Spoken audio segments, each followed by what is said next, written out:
done here. We are live. I am recording. Tell your friends you're listening to the Verhoeven Effect podcast. I'm Conlon, And I'm Nathan. and we have another very special episode. We have the 1992 film White Men Can't Jump. Nathan, do you have a history with this movie? I remember I watched this in 1996 after all the cars were fixed. Because we actually had time just to sit around and, it's like, well, let's watch movies. Like, we haven't seen any movies because this would have come out like the year before I graduated high school. So this is one of those things. It's like, well, there's nothing to work on tonight, so let's watch movies. And this was one that I watched. And I remember. Yeah, I've seen this a bunch of time on cable, but like I only remember like specific parts. So that's probably the first time I actually paid attention and watched it all the way through. um, I don't even know. Yeah, I don't even remember how it would be because I'd have to watch it on basic cable, so I can't even remember like the fun edits around this because there's a lot of language in this movie. Oh, yeah. Damn it, I forget the. Oh, I changed that, but I didn't change that. So it came out March 27th, 1992. Nathan, do you remember what we were doing then? I was in high school. It's probably I don't know what I was doing in high school. Listening to weird music. Yeah. Listening to like grunge rock and prog rock at the same time. I think me and Dad went to a Jethro Tull concert that year. Director is Ron Shelton, who's kind of famous for sports movies. Yes. So like he did Bull Durham was his first movie, which is something we need to check out because I remember they played that all the time on Comedy Central, but every time I saw it on Comedy Central, it just looks stupid. But there's stuff I see about it where it's like, oh, this is a crazy movie. You should probably watch this sometime. But I think that was another rated R comedy. So Yeah. he did this, and then he did like 10 Cup. I mean, he's done a bunch of stuff, but that's kind of like He did one of my favorite what's the actor's name? Tommy Lee Jones. He did the one where Tommy Lee Jones played Ty Cobb. Oh, Cobb. Okay. He was everyone's favorite baseball player. Like all the guys he played baseball with loved him. So yeah, it was one of the best performances by Tommy Lee Jones I've ever seen. He also did like Blue Chips. Oh, he wrote that. Yeah. Oh, he wrote that. Okay. Yeah. Oh yeah, he's attached to even more sports movies. Because this definitely was a time. Because this definitely was like kind of in. I mean, there was multiple eras of the Bulls, but this is kind of like in its first hype era. And so yeah, definitely basketball was everywhere, and you would come. Yeah, so there was like this, like what is it, Above the Rim. You had like Space Jam, Blue Chips. There was one where like Whoopi Goldberg becomes like the coach of the Knicks. Okay. There's Basketball Diaries, which really isn't about basketball, but yeah. That's like a Leonardo DiCaprio movie where he dreams about school shootings and like somehow it's tangentially related to basketball.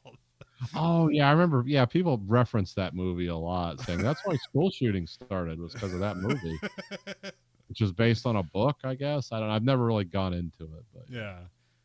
Yeah, like He Got Game. That was later in the 90s, I think.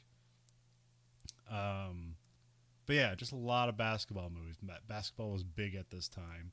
I mean, it might even be bigger now, but it just doesn't feel. But it's like kind of worldwide a lot bigger. Where it's like then it felt like a very American moment. It's like basketball is the thing.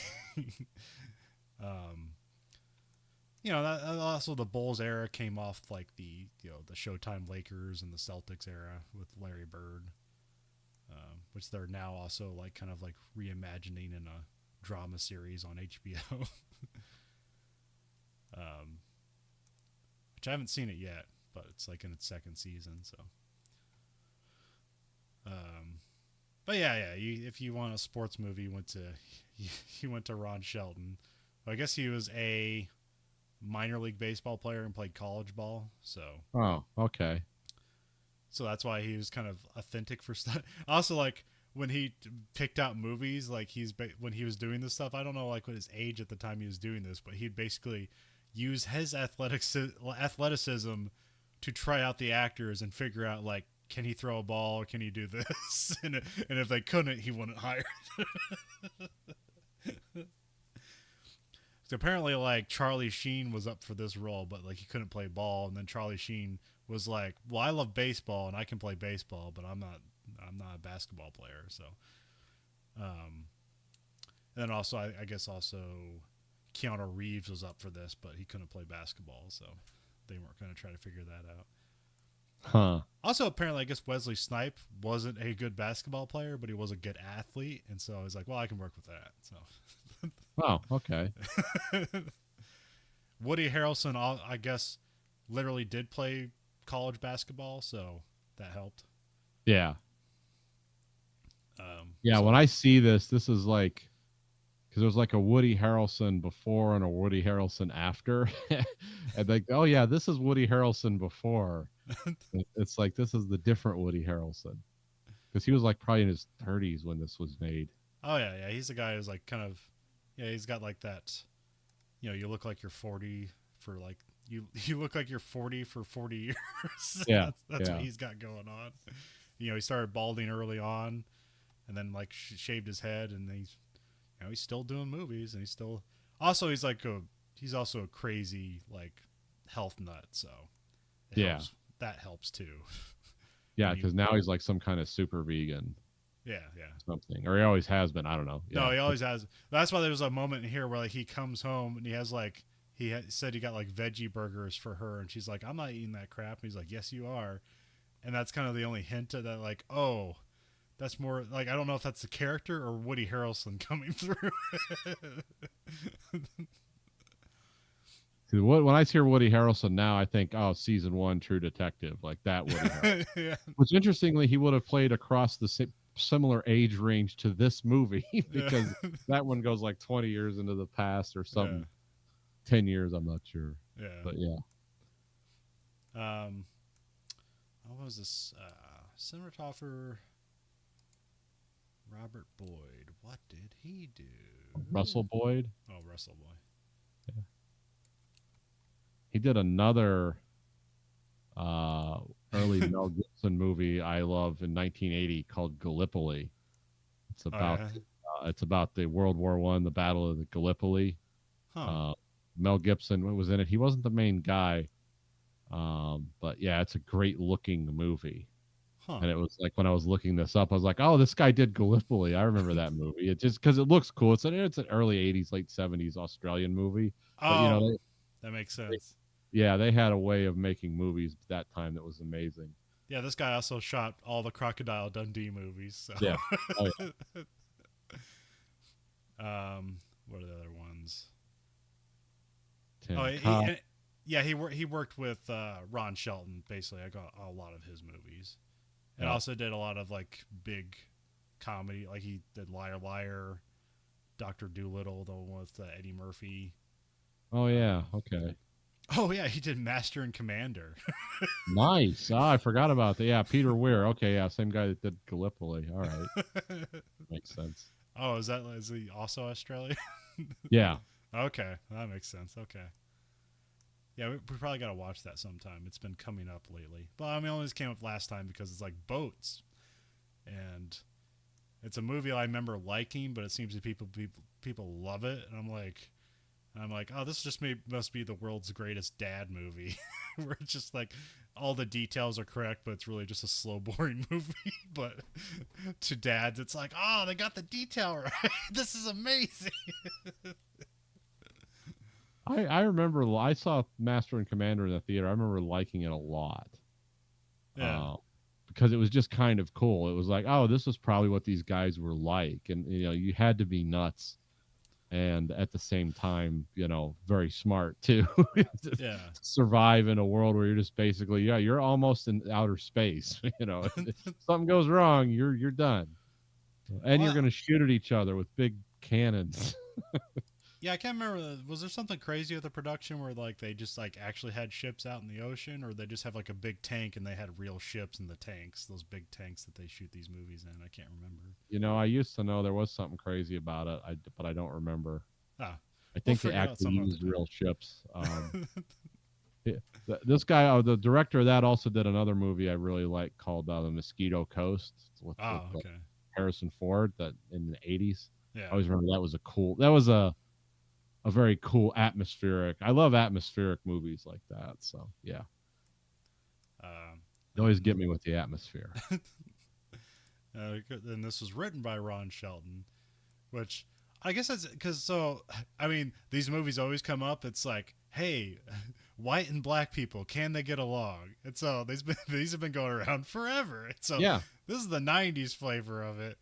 Um, and so but also around this time you have like Boys in the Hood and like Menace to Society movies coming out by black creatives making movies about black people. So this is kind of weird that it's a white guy doing it, but he was an athlete. So in general, if you're an athlete, you're exposed to black culture more than most people. So Well, and it's sports, which is I've kind of come to find out in some parts of our culture is that's like the neutral zone yeah, for race relations because it's like, well, we all like this. We can all like this to yeah, get so we'll be cool about this, but we'll in private at home we'll talk hate about each other. But when it comes to sports, no, we're fine. yeah. Well, it's if you are an athlete and you can hang, it doesn't matter where you come from as long as success comes from you being here. Yeah. Um, I mean, similar things in the military too, but that's more of like a high school thing where it's like, well, we're all forced together, we better get along. Yeah. But it's like that's what if high school gathered everybody from the entire United States and put them into one school. So that's where the diversity comes from, rather than like your local area where almost everybody's exactly the same. So Yeah. then cast is of course Wesley Snipes, Woody Harrelson, and Rosie Perez. I Which forgot what a cool guy Wesley Snipes was. oh yeah, he's great in this movie. I mean that. Well, I just because when I think Wesley Snipes, like my standout is of course the first Blade, which Yeah, is a movie I think is like just amazing. yeah, Not that the special effects or anything hold up well today, but it's like, oh, this was just cool yeah. at a time when no one was doing that. And it was based on a comic. So yeah, that was which is always interesting because I don't like comic books, but I like a lot of movies that come from comic books. It's like, yeah, this is cool. And one of the This is first like basically visual on visual things. yeah, and one of the first rated R comic books. Yeah. um, but yeah, the well, it was interesting because I was like trying to put it to the test, I guess, because the director said after this movie, like Wesley Snipes and Woody Harrelson became stars, and I Yeah. tried to, and like I was looking up and like I guess he's sort of right, because like before this, Wesley Snipes did like he was in Major League, of course. Yes. Also, him and Woody Harrelson were in a high school football movie called Wildcats, where like Goldie Hawn is a coach. Yeah, that goes back to what? 80s, 88 Yeah, or mid 86 or '80s. something. Yeah. Uh, and then weirdly, they came back together for Money Train, which I don't hear good things about, but they're probably good in it. Like they're probably good like together in that movie. I've never It's seen it. not great.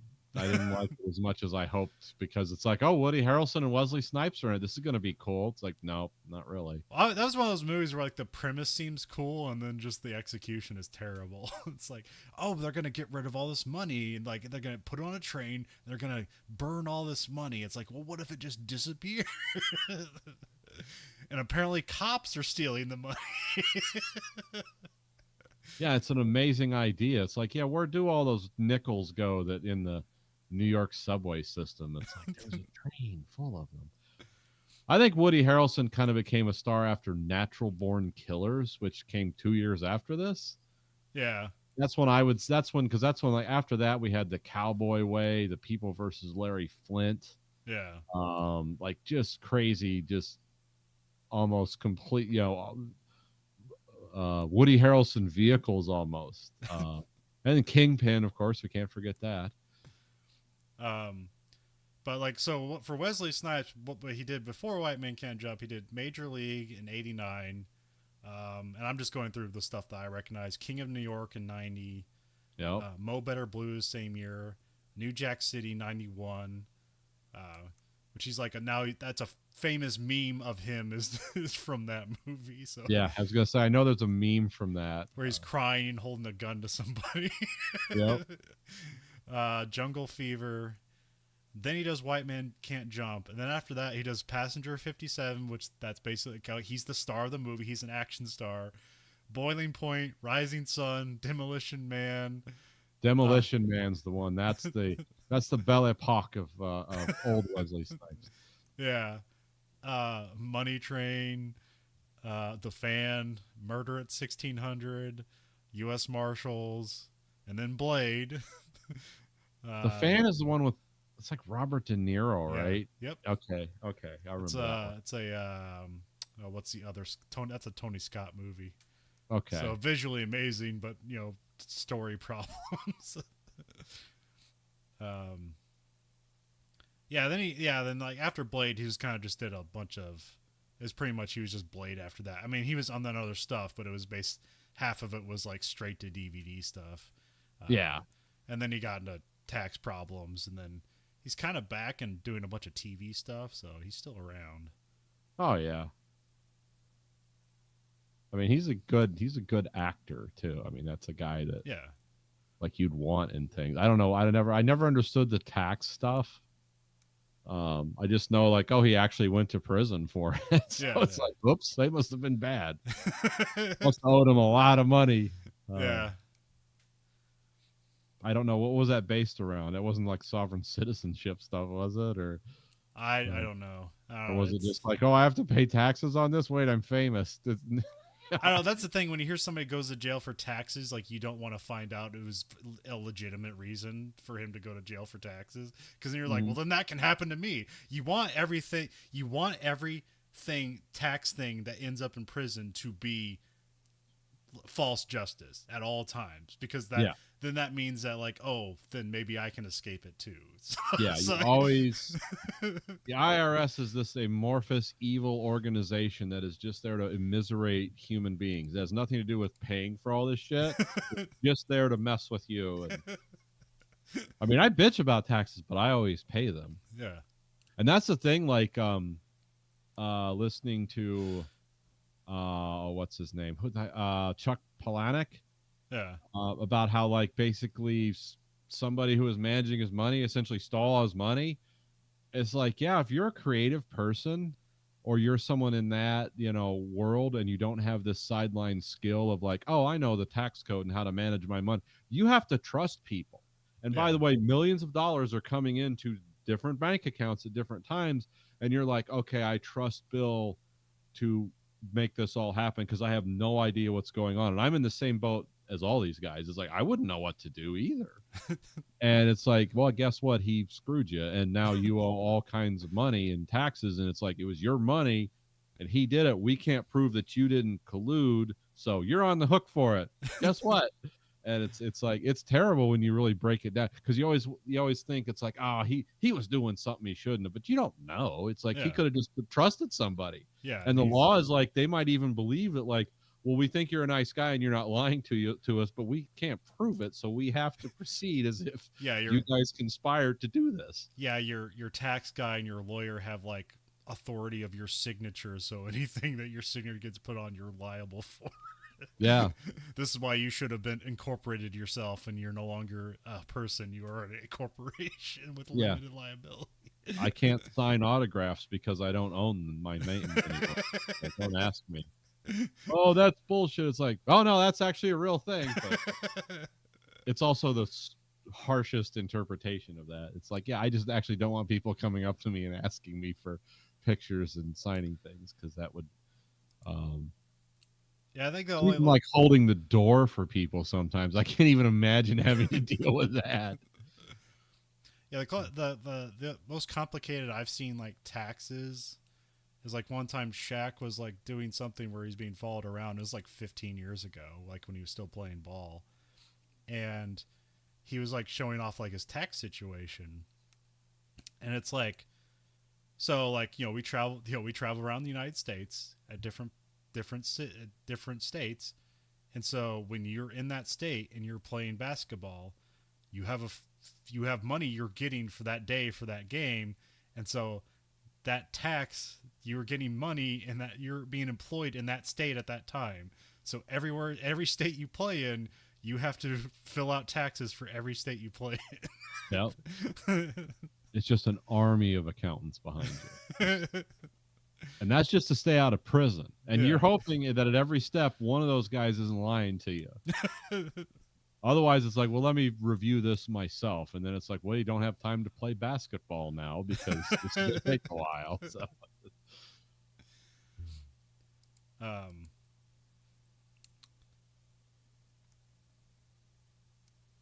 I guess we should get into the movie. Yeah. Having fun about tax codes and stuff like that. Hey, yeah, so that Ron Shelton claims that this made these guys stars, and I guess sort of. Or they just also became stars after this. So. Or they're just like talented actors who people saw something in them. Yeah. Or because I guess they're obviously like the two best things in this movie is like, oh yeah, these guys are amazing. I mean, I guess I wouldn't say stars because stars just mean like people know who you are. But this is like after this movie, they became like leading men essentially. Yeah. So, because they're basically like double billed here, like they have same level. Even though Woody Harrelson is like the main character of the movie, it's like this movie doesn't exist without Wesley Snipes. It doesn't exist as well. So, yeah. So Act 1, it opens on a hazy beach where a tractor's combing the beach. We got a guy bodybuilding in a Speedo, and then we have a rollerblader with a guitar. So this is just showing off the eccentric Venice Beach of... Is that in L.A., I guess? Yeah, sure. This is an L.A. love letter movie. Okay. I guess I'm reading the trivia. It's like everything here is like, oh, this is like the famously weirder parts of the greater Los Angeles area. Yeah. Back when those places exist. I imagine all these places now are like high-rise, multi-million-dollar apartments and stuff, but back then they were probably rough places. Yeah, maybe. I don't know. There's always... Because that guy bodybuilding, there's that might be the Gold's Gym of Venice Beach. I can't remember. But that's a very famous place where it's just an open gym where where all these bodybuilders will show up. Like Arnold would show up there, like he'd work out there, and you just work out in the open. Everyone just is in awe of you. Yeah. And even here you have like this giant black man who's just working out in a Speedo in the morning, at dawn, like getting his in. Because I don't even know if does that cost anything, or is that just an open gym as an advertisement for Gold's Gym in general? That's a good question. I don't know. Or is it even Gold's Gym? It might even be a different gym. I'm not sure. Then we cut to we got Woody Harrelson. His character's Billy Hoyle. He parks his car and walks around with a basketball and a gym bag. He approaches some a cappella singers. He's trying to vibe with them, but he just kind of seems off because it's he's the white guy and these are the black a cappella singers. Which that's sort of setting up the movie. Yeah. It's white people are awkward. But they can have secret skills. That's actually his skill. It's you judge him because he looks white and awkward, and then you find out, oh, he can play ball. That's his whole character arc. Yeah. Well, I guess not character arc. That's his skill, is to look goofy, and then people misjudge him. He gives them $1, and he asks them about the Venice Beach courts and its history and stuff like that. So he goes over the court and he lays down on the court and uses a basketball as a pillow, which that doesn't work. Yeah, that doesn't seem comfortable. That's just putting your head in an arch in a weird way. Yeah. I want to tilt my head up at a 30-degree angle perpendicular to my body. That won't cause neck problems. He has a gym bag presumably just full of clothes. That'd be the perfect pillow, but we got. I think it visually just looked cool. Yeah, we just gotta have we gotta show people he's got a basketball. He means business. Then we cut to it's just later on the day because he's the only one there at first. The court's buzzing with people and there's some pickup game going on. Here we have Wesley Snipes. Sidney Dean is his name. He's challenging a guy to score on him, and then he stuffs him as he goes for a layup. Here they start with the your mama jokes, and he says something about like this guy's mad. He's like, my mother's not an astronaut, and I have no idea what that means.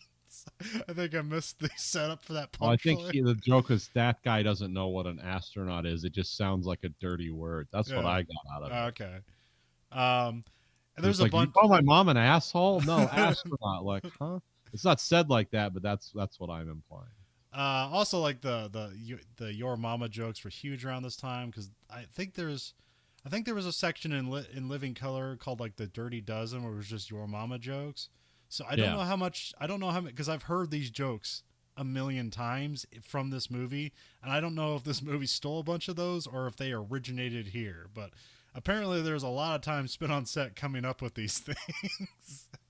I uh, remember hearing about the dozens from Eddie Murphy in the 80s.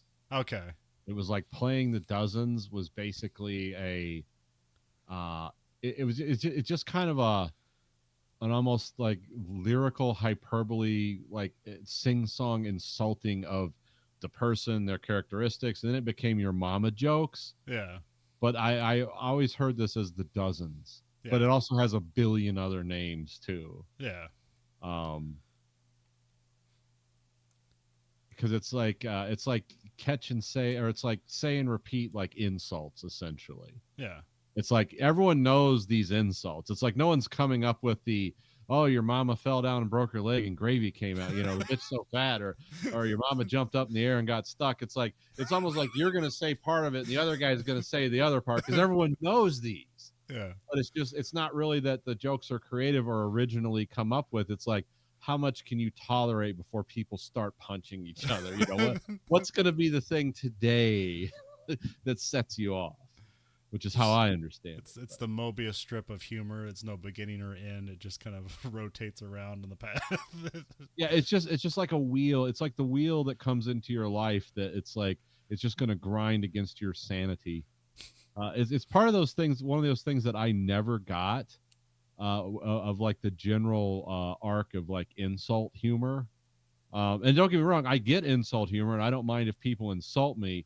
But it's sometimes when I insult back, it's like, no, we're going by a factor of 2 with every insult.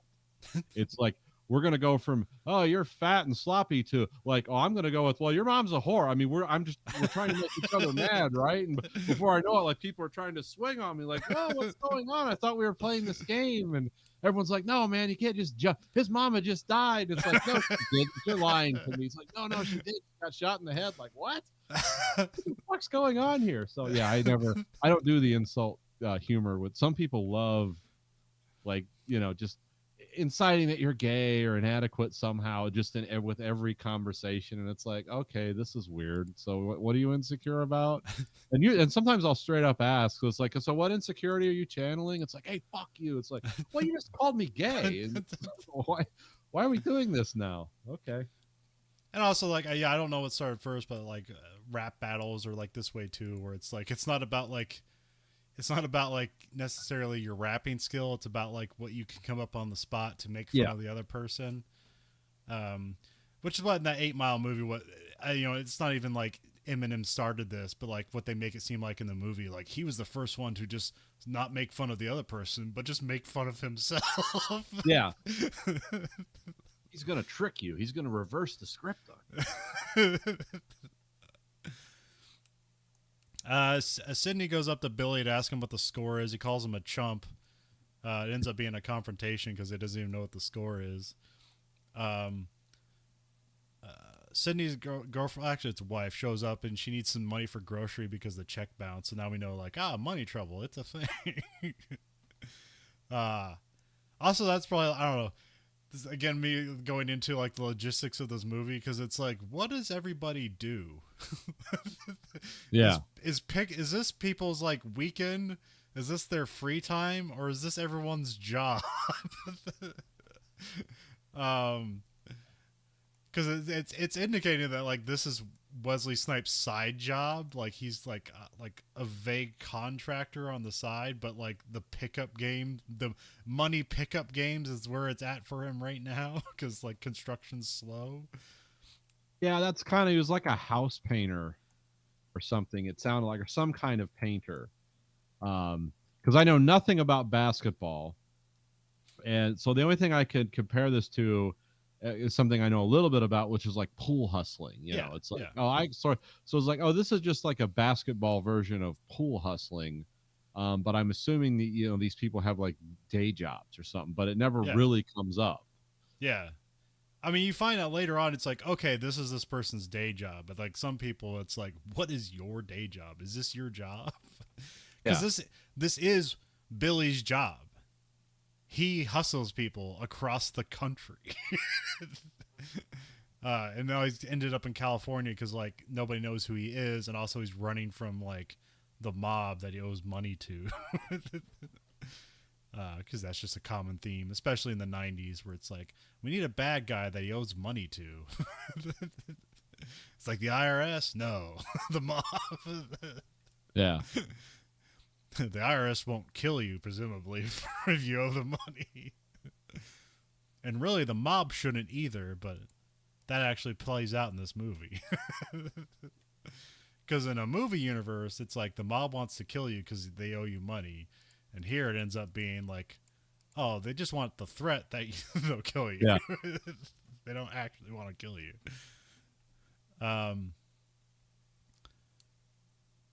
We got one of the players here. We got John Marshall Jones, who plays Walter, who you've seen. He's literally been in 100 things. You've probably seen him. A lot of times he'll play a sheriff in a show. He quits the game saying that like his bunions hurt. Again, that was a constant thing in the 90s. Like bunions are everywhere in the 90s. Yeah. Don't hear about them much anymore. I don't know if did they cure them? Or do they just have a different name now?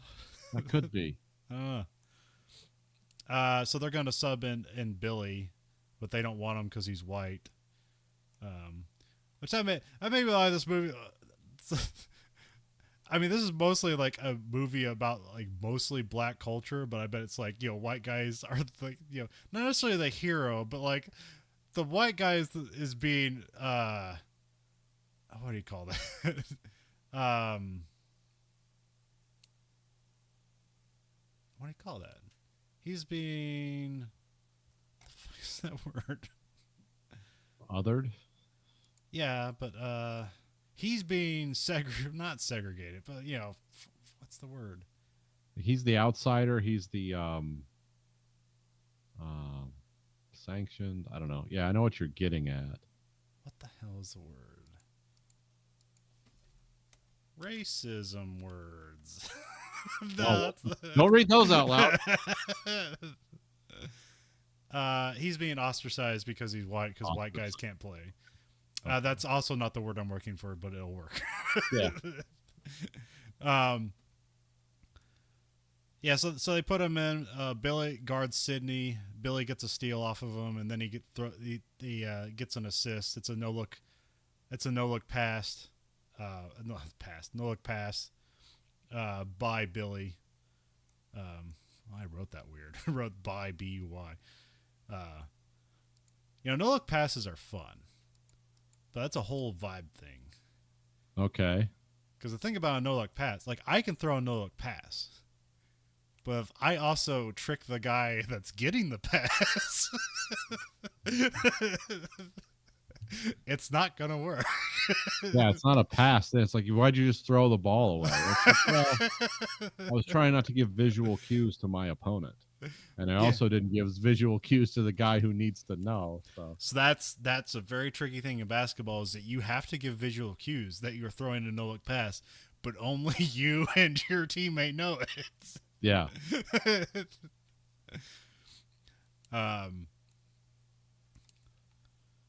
Here we have like, but Sydney is like really talking a lot of trash, but Billy just seems to be unfazed by it. It's like, yeah, so what? Money gets put up for a face-off between Billy and Sydney. Here, like, Sydney's talking about like wind and adjusting for the shot because they're playing outdoors and they're on a beach and stuff like that, which that's a very real thing. Yeah, because this isn't standard basketball. This is street ball, but this is more specifically, this is half court basketball. Because like they're sharing this court. Because like if you look on the other side of the court, there's also a half court basketball game going on, because that's how you do things. Because I don't know if you ever, I don't know if you played a lot of basketball, Nathan. But No, when I you did go not. Believe it or not. I played a lot of basketball. So from about ages from like 10 to 16, I would sort of do this stuff that they're doing in this movie. Not for money, although that did happen. I would just go around looking for courts to play basketball because I didn't have a basketball court at home. Eventually I did, but still you would just travel around the neighborhood looking for basketball courts. And you'd find weird stuff. You'd find like, oh, here's a garage with a hoop on it. There's no backboard. They just put a hoop on the garage. Yeah. And so it's like, oh yeah, there's no backboard, so it's hard to do. So you basically got to like do a swish for everything. Or sometimes you go to a place and there's a backboard, but there's no hoop. So now the square becomes the hoop, and it becomes a trust game as to whether somebody scored or not. Yeah. Also interesting. I saw an interesting development in Korean basketball, where there's a bunch of guys in the league that are shooting like 80+% from the field, and they bank all their shots when they're shooting free throws. Huh. Because that big square is an easy target. It's easier than hitting the rim that's like at a level where it's hard to tell the distance between, but the big square is right there. Just hit the square and it'll go in the basket. So yeah, that's an interesting development of basketball. Because there's always the thing with like the granny shot is like the most efficient form of shooting a free throw, but nobody does it because it's weird. Yeah. And so you don't want to look uncool playing basketball, so nobody does it. But it's actually like you have the most control that way. Yeah, yeah. Because it's like, because a lot of stuff like, because you put like a backspin on it, it'll have like a trajectory where it's like, it basically you just make it want to go in the basket. Like if you basically hit the backboard, hit any part of the rim, it'll basically go in the basket.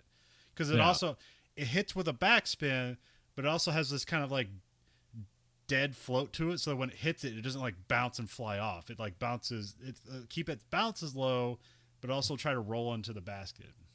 Yeah, it's got it doesn't have the high energy backspin. Yeah. So it's just gonna like just gently like, oh, if it hits the back, it's just gonna roll it right in. Yep. I understand that. It's the only thing I understand about it. So there's also a whole thing about like, I don't know if you know about half court basketball. Is that like, well, how do you play with half a court? Well, there's a certain thing to do that is called checking the basketball. So that's when you see like your opponent and they throw the basketball back and forth. So that's like them. So like in a regulation game, if the opponent scores a basket, a player from their basket that they were guarding, they take the ball, they walk out of bounds, and they throw a ball in to presumably one of their own players. Yeah, hopefully.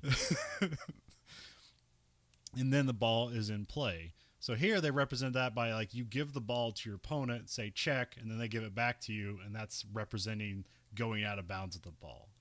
So then now you're trying to go for the basket. If you miss the basket and the other team gets the ball, they have to go to the top of the key, which that's basically like the top of the 3-point line just above the free throw line. Mm-hmm. So that represents you going across half court to your side of the court, but it's only done in half court. Okay. If that makes sense. I hear what you're saying. Because I don't think they actually so like I know what's going on here, but like I don't know if people know like, but there's sometimes it almost seems like, oh, like so like if the guy goes up and shoots for the basket and he misses, the other team can't just grab the ball and put it back up and they score. That wouldn't count as a score for you. You'd be scoring against yourself because you have to simulate crossing to the other side of the court. Yeah. So I don't know if that helps anything, but that's how half court basketball works. I can imagine myself watching basketball with moving dots from overhead, and I hear what you're saying. In the movie, it's like cinematography wise, it just looks cool. It's like, oh, they're playing basketball. Yeah, yeah. Because I know they're doing like a street ball because they're not calling fouls or anything. Because these guys are like actually like almost playing football in some ways. It's like they're just all over each other. Yeah, Yeah. because it's on them to call like fouls and traveling, but it seems to be like it has to be so obvious. And basically, if whatever move you did was cool enough, you like can't call a travel or a foul. It was too cool. And And almost also, you don't want to be the one calling it all the time because then your opponents will start calling when you're doing the same yeah. nonsense. So it's like, no, we got to have this level of, corruption in the game. So it's essentially there's no rules, but if you break enough the rules, the game will end and a fight will begin. Yeah. So it's a whole honor system essentially. Um, but yeah, like I'd go around like play basketball, and like sometimes you come upon it like, oh, here's a court at the park, but then you have like 8 guys playing full court basketball, and it's like we gotta wait around for these guys to finish, and so a lot of times like you would just play a half court game to be to leave another court open for people if they come later on. That'd just be general courtesy. Yeah. But some people like they have territories and like we play basketball now, we own this court. And then you show up, and then you have to like basically play people for the court and stuff like that. I'm putting my 2 quarters on the billiard table now. And like I'd have sort of a thing like be like the Woody Harrelson character here, and it wouldn't be like, oh, I'm the only white guy there because I lived in the Midwest, so it was mostly white guys playing these games. But I was a fat kid, so of course people would think I couldn't play. And I wasn't a good basketball player, but I was very good enough to make good basketball players look very bad. Yeah.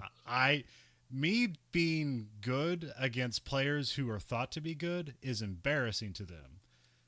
To the point, I've literally been tackled on the basketball court about 6 times from embarrassing people in basketball. Hey, you do that too much, you're going to tear your ACL. You don't want that to happen, do you? You want me to step in really hard, try that shit again. Because your dad won't love you then.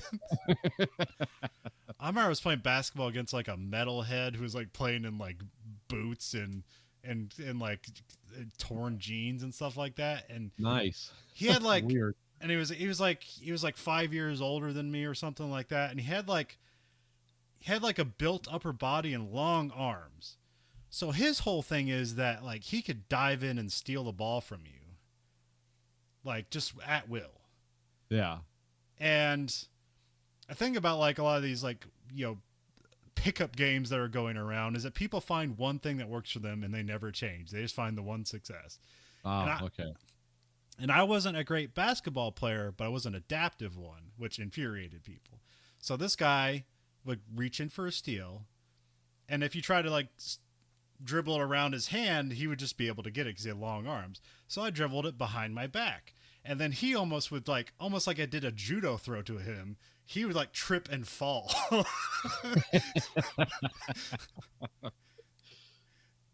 And then I just go score the basket. And so, yeah, that almost ended in a fight. You're cheating. It's like, no. Oh yeah. I've just found the riposte to your, thrust. Oh yeah. Now you're not happy. He was like trying to ban behind the back dribbling. No take backs. Oh. Yeah, I love the mentality of people. It's like, how much of your identity do you have wrapped up in this one move, dude? It's like, or end up in like cash games with like 40-year-old men, and then you'd beat them, and then you'd have to play another game to just let them win so they could get their money back because they couldn't go back to their wives telling them like, well, I lost 40 games to a child at the park. Where's baby's milk money? Well, my honor was on the line. It's like moving into middle age, still hanging around at basketball courts. I mean, like on reflection, it was like there's a lot of sad things I guess I didn't realize was going on because it's like, hey, what's this 40-year-old guy doing betting with a child? It's like, and a lot of it was like, these are like divorced dads. And they're trying to practice out their new parenting methods on the kids at the basketball court. I just lost $40 to learn that I suck at basketball. I'm supposed to teach a kid the same age as this guy something when he taught me I don't know how to play basketball. I failed as a father and a mentor. Oh God.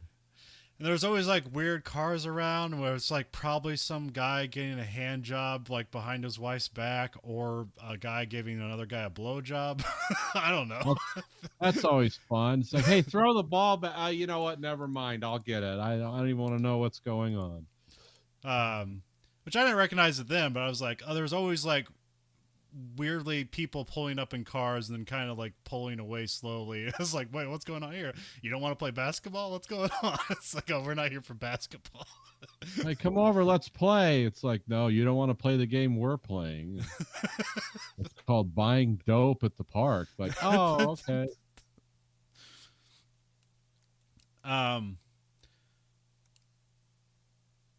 Oh yeah, I mean, so if you go to a basketball court, I remember like at the middle, not the grade school I went to, the rim was like about a foot lower, so it was about 9 feet tall. So like it was easier for like teenagers and stuff to dunk the ball on those rims. Yeah. And so of course we didn't have rims ever because the kids ripped them off when they played after school, like the older kids. So. Hang on those things like it was a jungle gym. Yeah.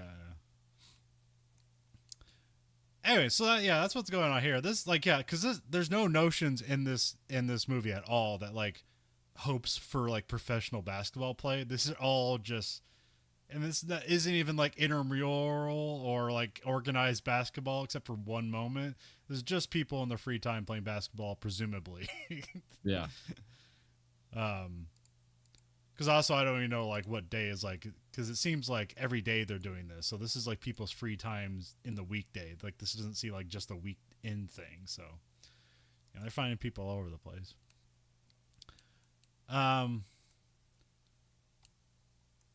So yeah, here it's a one-on-one face-off, but here they just gotta hit a shot till someone misses. Essentially, I mean, I think he says best like bust out of 5. But I guess, presumably they just want to keep going until somebody misses a shot. Billy gets more serious as the hustle sinks in, and Sydney realizes like, oh, he's good. He's not just some stupid white guy. I'm being hustled here. And so when he misses a shot, like he's pissed at first, but then he actually has like kind of a wry smile because he like has an idea. It's like, oh, I misjudged this guy. It's like there's a money making scheme here. Yeah, the wheels within wheels begin to spin. Then we cut to Billy gets home to Rosie Perez. Her character's Gloria Clemente. Here I wrote he's apparently making her eat healthy food because he got like a veggie burger or something because, it's California and they have that stuff there back then. Yeah. And even more now. She's running their budget and like studying for Jeopardy because that's like her whole thing. And also, there's mention that like they owe people money, but like that's just kind of in the wind. We don't know the details of it just yet. Yeah, I remember when I watched this movie, I always associated her with Do the Right Thing. Yeah, and it was like it took me a while to realize, like, oh yeah, it's the girl. Yeah, that's where I recognize her. But I guess she was a dancer in Living Color, and there was a few things like that. Okay. But it's like, yeah, I always associate her with Do the Right Thing. I mean, I always remember Rosie Perez, but this is probably her most famous movie. Yeah, because I think it's the most dialogue in this, and the most like the big character arc of like I love this guy, but man, he's a cretin.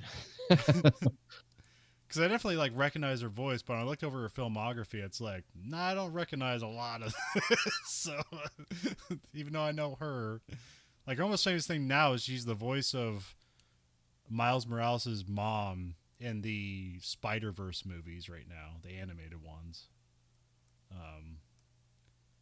Which those are big movies, so. Yeah, oh yeah.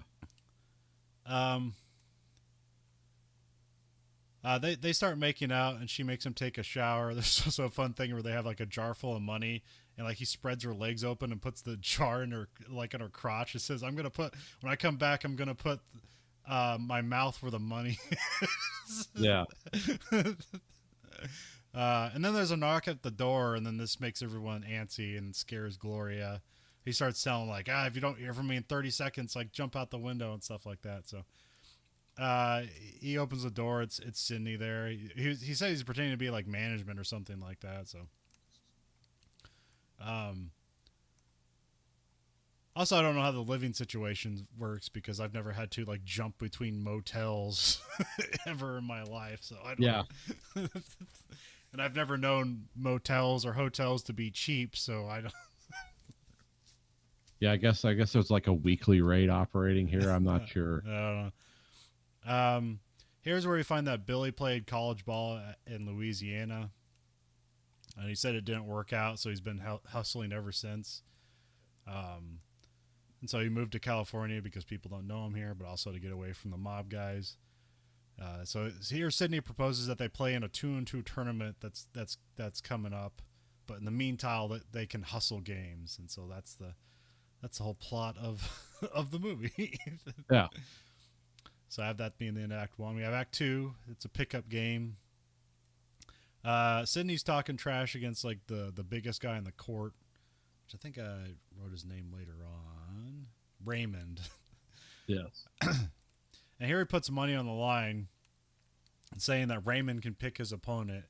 And of course they pick the goofy white guy because it's like, he can't play ball. So, I was always waiting at some point, like I was waiting for at some point, like when they go to pick somebody, they don't pick Woody Harrelson, they pick like some like geriatric with like a cane. It's like, here's your guy. Yeah, I was always wondering like how did they do this card force with Woody Harrelson where he's always the guy. It's like, well, there has to be like a kid with Down syndrome hanging around. It's like, no, him. It's like it never happens, but it's a movie, so it's it's fine. Raymond says he has to go get the money out of his glove compartment, and so he goes to his car. It's like a famous scene. Yeah. He grabs a gun and a ski mask, and he goes to rob his corner store, which like at first is like, oh, this is bad. This is gonna be like, oh, like it's like you're just gonna have like, yeah, we don't know what people do yet except hustling basketball games, and now the other occupation of the black people you see is like, oh, this guy's just a robber. That's what he does for apparently a living or something. But that's not how this turns out. I mean, he's literally trying to rob the place, but then the clerk recognizes him, and so he takes the ski mask off, and he's like, hey, people are crazy. You want to buy this gun? Which is a fun turnaround. Yeah. Because then he sells the gun illegally. Yeah. Yeah, it's not, but despite what Hollywood have you believe, it's not legal to buy and sell a handgun in that way in America, especially in California. And so he gets back to the game. They're supposed to bet 500, but he only grabs 250 for the gun. So he's like, they settle for that. Of course, Billy and Sydney dominate, and Sydney wins with a dunk. And Raymond pulls out a razor blade. And he starts slashing at everybody. They try to tell him to calm down. Then Wesley Snipes or Sydney tries to do this thing where he's like, I don't know this guy. He's crazy. How does he know I have a wife and kids? It's like, slash him. And that's when Raymond decides that everybody's crazy. And so he says, like, I'm going to go to my car and grab my other gun and kill everyone. And that's when everybody runs away.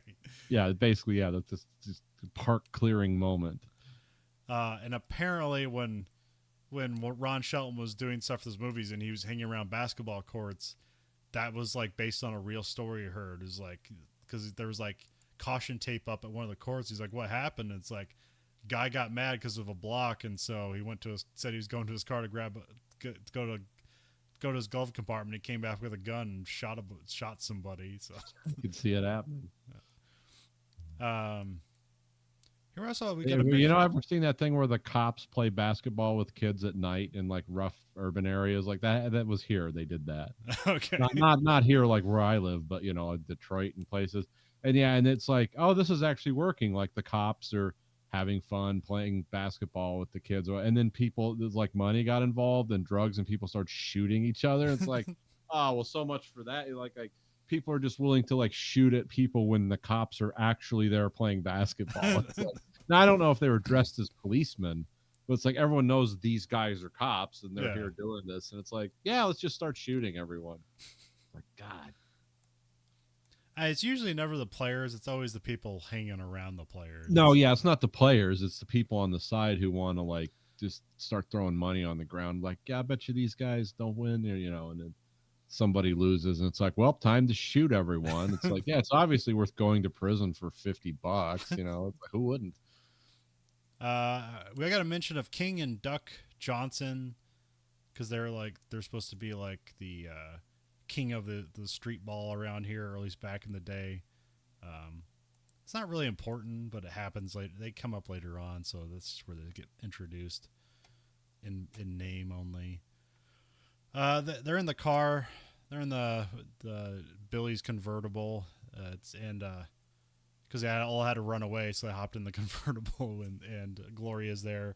Here they're arguing about Jimi Hendrix, where it's like Sydney's like, no, man, you're listening to Jimi Hendrix. You're not hearing him. Trying to basically say it's like, only black people can understand it, or at least people who are in, know black culture can know what Jimi Hendrix is talking about. But yeah. And then he puts in some like country song, which I don't even recognize, but it seems like everybody. Roy Orbison. Oh, it was? Oh, okay. Okay. Yeah. Yeah. Okay, then yeah. That's I probably miss every Roy Orbison thing. The most famous one was in Blue Velvet, I believe, of movies we did. Oh, okay. Because the song that Dreams. Yes. Yeah. Okay, yeah. It's like I know Roy Orbison, but I've never like listened to really any of his songs. I've probably heard more of people doing covers of his songs than I've actually heard him doing his songs. I know a few of them. It's not really my kind of music. But between like hip hop and country music, I'm pretty weak in that. I know more probably about like death metal than I do country music, so I don't really know a lot about that. So. Well, I feel like Roy Orbison was like the darkest of that kind of like slow, yes, like, because he wasn't country. He was just kind of like, almost just like light, soft rock or whatever. I'm not even sure how to describe it, but, like probably the most I heard of Roy Orbison is when they have those. Like even before they had like now that's music, they would have just like oldies music collections, and they would just cut to like some performance of Roy Orbison in the middle of the commercial. Yeah. Roy Orbison's considered rockabilly. Okay. And then here they drop Sydney off, and like Billy, like they're at the back of the car. Gloria's still there, but they're talking about her like she isn't there. And here's where like Billy gets defensive because like, what, you're trying to like, oh, you think you think my girl is pretty, huh? Like you're trying to mac on her or something like that. And then he gets really defensive about that. And then of course Sydney just uses that as fuel. It's like, oh, like this throws your game off. Okay, I'll use that against you. So yeah, they leave kind of angry at each other, even though they made money. Although again in this movie, it's like even for '92, like yes, making $200 to $5,000 in a day worth of work, that's good money, but that's not consistent, reliable money. Yeah. That's not like now we can stop for the year money. It's like you still have to figure your whole life out, even if you make that money in a day. Because there can't be a pickup game with that kind of money on the line forever. Yeah, because eventually, like, you can only hustle. So there's only so many people in this universe, and Yeah. even in a city the size of LA, it's like, well, eventually everyone's gonna know who you are and what you're doing. The only reason it worked with pool is billiards is because you could literally go around the country. Yeah. And none of this survives the internet, by the way.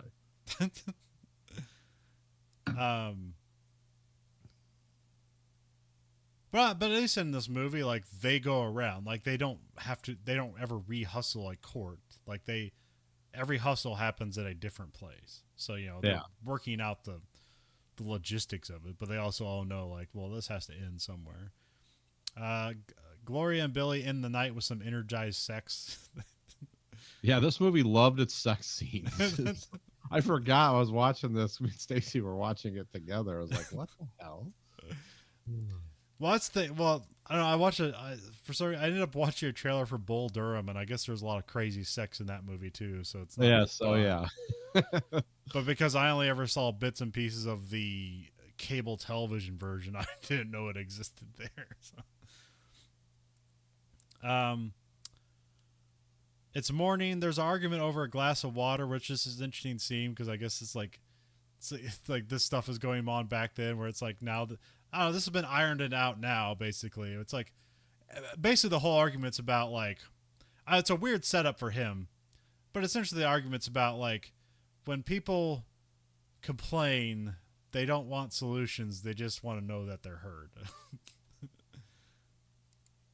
And so it's been better refined today.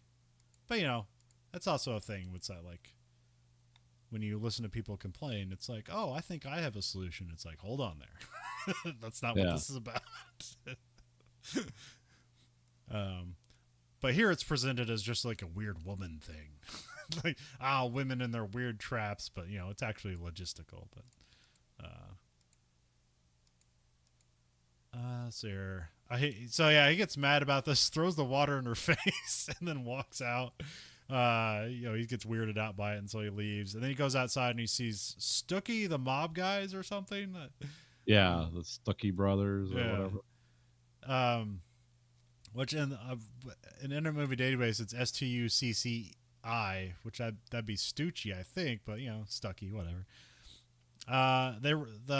He runs back in, yells at Gloria, so they run out the back, and then the Stuckey brothers give chase. They have guns, but they get away. It was kind of a neat shot where like they run across a walkway that's going over like the freeway, so it's like a really long walkway. It's going over like 8 lanes of traffic or something. Yeah, that was cool. It looked old too. It looked like that kind of like what I call that Seacrete effect, where it's like concrete, but the ocean breeze has been working on it or something, where it's decayed in that patchy way that concrete does. Also, I don't know. It looks like they haven't like patched up this movie because this movie looks really old. At least how it's presented on HBO Max or Max. Yeah. There's just a lot of grain, so I'm not sure. I wonder how this looked if they went and backed in and cleaned it up. But you can definitely tell it's a '90s movie from the version I watched. I mean, fashion. What marketed as a '90s movie was Woody Harrelson and the parental advisory explicit lyrics. Sure, like that's clearly. I remember those were crazy in the '90s. Everyone had one of those. Yeah, I don't even remember when that came out. It started. It was like Al Gore's wife was the lady behind it. When did that start? I think it was in the late '80s. Okay. Oh wait, that started with. Oh wait, didn't that start with like 2 Live Crew, or it happened after that album? I think after that, yeah. Okay, yeah. Let's see.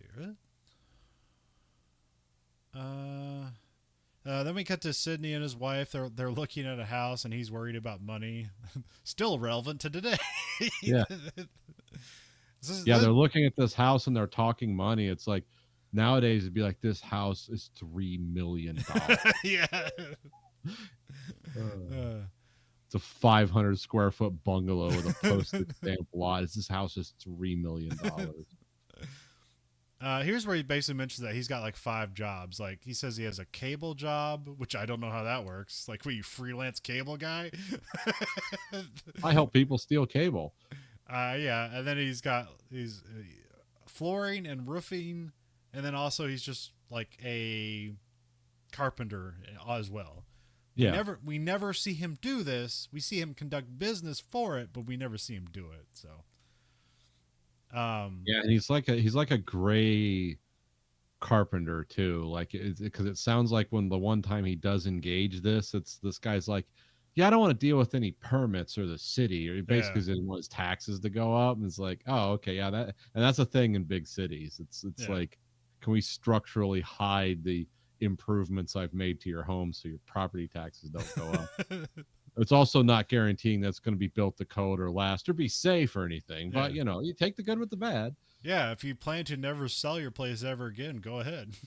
Yeah, absolutely. You want marble ceilings? Sure. I mean, it'll only fall and kill you eventually, but you know. um, but yeah, so it seems like construction right now is slow, so it's like the pickup games is where the money is at, which is weird because when we first see him playing a pickup game, there's no money on the line. Yeah. Money only comes on the line when Woody Harrelson shows up. Right. And then that's where he gets the idea. It's like, oh, wait, we can make a hustle out of this. See, if the guy just waited 2 years in the real world, it's like Wesley Snipes is like, that's when the Northridge earthquake happened. He's like, yeah, plenty of construction work.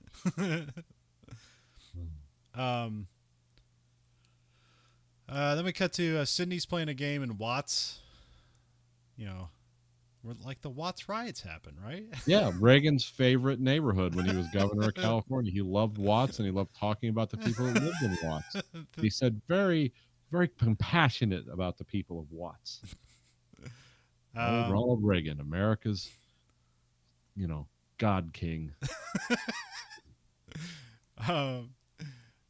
Here, Sydney makes the setup again for a cash game, and then like I like that they pick Billy like as he's walking off the train. Again, Yeah, doesn't seem like best how card force in street magic ever. It's like, ta-da, we have our man. I mean, like I guess he's carrying a basketball and he's got a thing, so you got to know like, okay, he's coming to these hoops over here. But like that's a big ask to assume that. Yeah. Let's see here. There's some strife between Billy and Sydney. They're evenly matched between their opponents, but it seems like they lost the game because Sydney was like playing it too safe because there's too much money on the line. It's also like that every game there is, the money just keeps increasing.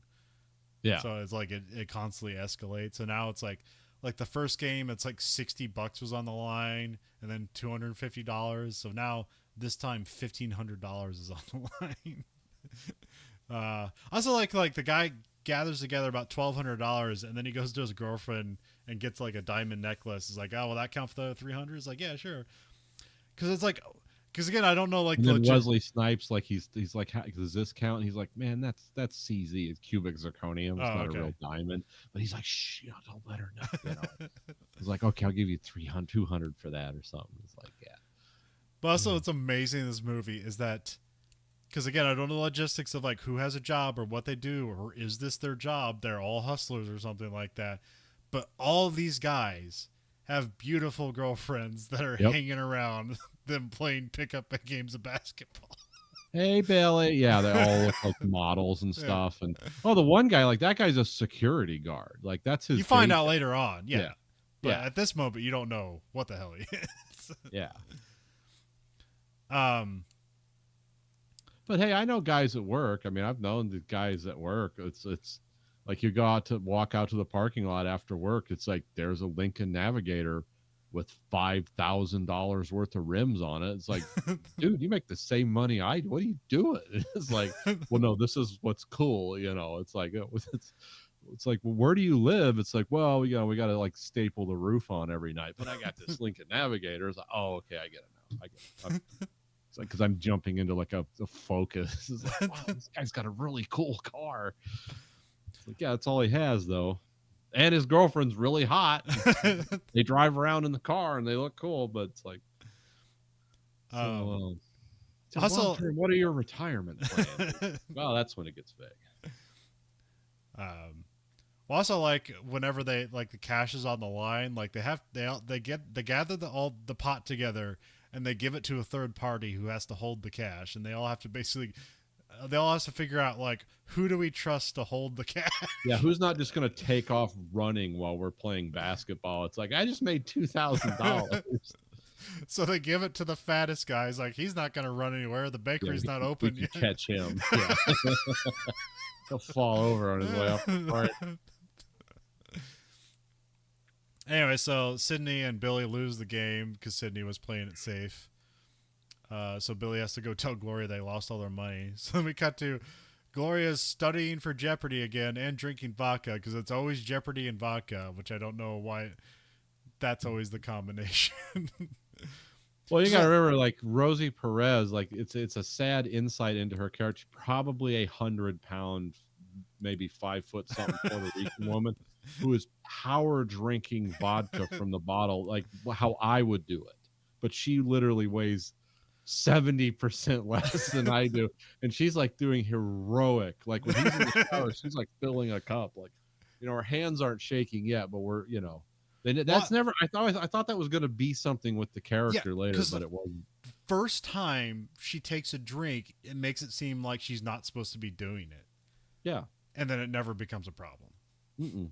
But at first, it seems like, oh, she's not supposed to be doing this. Yeah. Again, and Is she she's like filling pregnant or a cup. something? She's filling a cup like a Yeah. tumbler with vodka. This isn't a shot. This is like, oh, he's in the shower. I gotta get this down quick. And it's like, why? It's like the bottle's clearly out in the open. Like he knows somebody's drinking from it, and they're drinking Stoli. But there was also a thing here where it's like, oh yeah, this is definitely not now, because there's a thing with Sydney and his wife Rhonda is that Sydney wants to provide. So Rhonda's not working. She says like, I need to be working so we can make this work. He's like, no, you're not. And then she's like, okay, I guess it won't work, which is not something that would ever happen nowadays. No. And also like here, it's like Gloria's also not working because like Billy wants to pretend that he can provide. Yeah, this is all hyper masculine nonsense. Yeah. That it's like I'm the guy in charge, and it's like nope. Yeah, Yeah, it's not working out.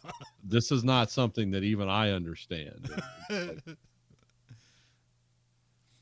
Because like in the dynamics of my relationship, like my wife is like super independent. She wants her own money and to not be reliant on me, because I might just flip out one day and decide, well, I'm done, bye, see you later, and then it's like, well, what are you left with? Nothing. And it's like, yeah, but somehow these people like, and I could actually like support this family myself, and it's like, yeah, I would never like. It's like, no, let's live a happy, easy life where the weekends are fun, but we work all week, instead of you sit at home all week and I work all week. And then I come home with weird expectations and demands about hot dinner and, and it's my money, damn it. That always degenerates into that nonsense. Story told 1,000 times. But when Billy's recounting like what happened, this Gloria figures that it was like a double hustle. It's like, oh, you guys didn't win because Sydney was on the hustle the whole time. Like everybody was in that, and you were the one getting hustled. Like I said, wheels within wheels. So Gloria takes Billy to go to Sydney's to get the money back, and Billy's trying to explain. It's like, no, it's a man thing. It's like, we can't ask for the money back. It's a pride thing.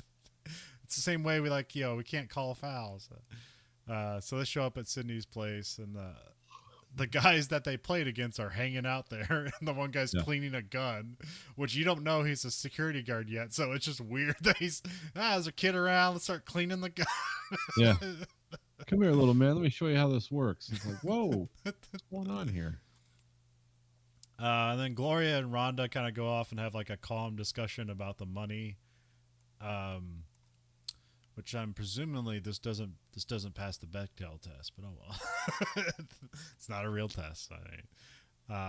Although like Ron Shelton was like, the reason he gave Rosie Perez the whole Jeopardy thing is that he wanted like the main female character to have her own agency and like a thing that she's doing that's not related to the guys. It's like, oh, she has a life beyond what we're showing in the movie. But, yeah, she's just not sitting around the house like hoping this guy comes home, with some money. No, she has her own stuff, which seems kind of dreamy and unrealized. But yeah, hey. But yeah, so they're having a calm discussion, and then the boys are about to fight each other, but then the Laker game kind of keeps them in order. Yeah. Then Gloria and Rhonda like force Sydney and Billy to enter the 2-on-2 tournament together, and so like they're gonna give some of the money back to just like enter in the tournament. So we cut to the tournament starts, and there's like players from like the previous hustles show up there in the tournament. Sydney identifies the best team, and then Billy starts to trash talk them to like make them angry, because he sees that like when they play angry, they don't play as well.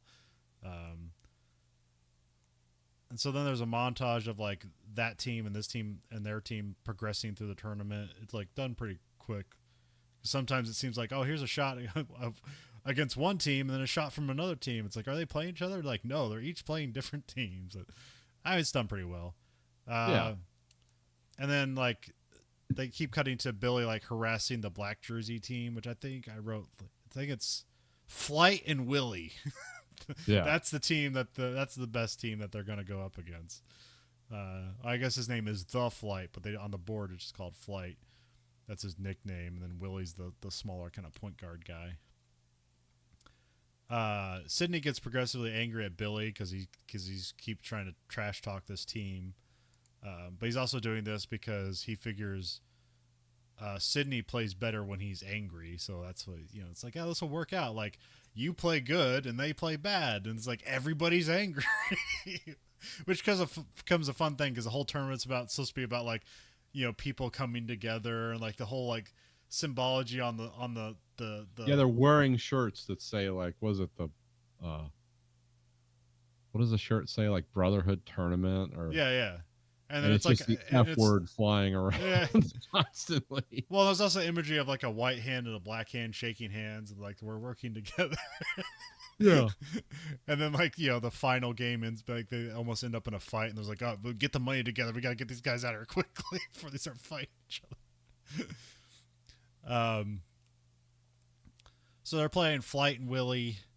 Everyone's angry at each other. Here Billy gets dunked on by the Flight.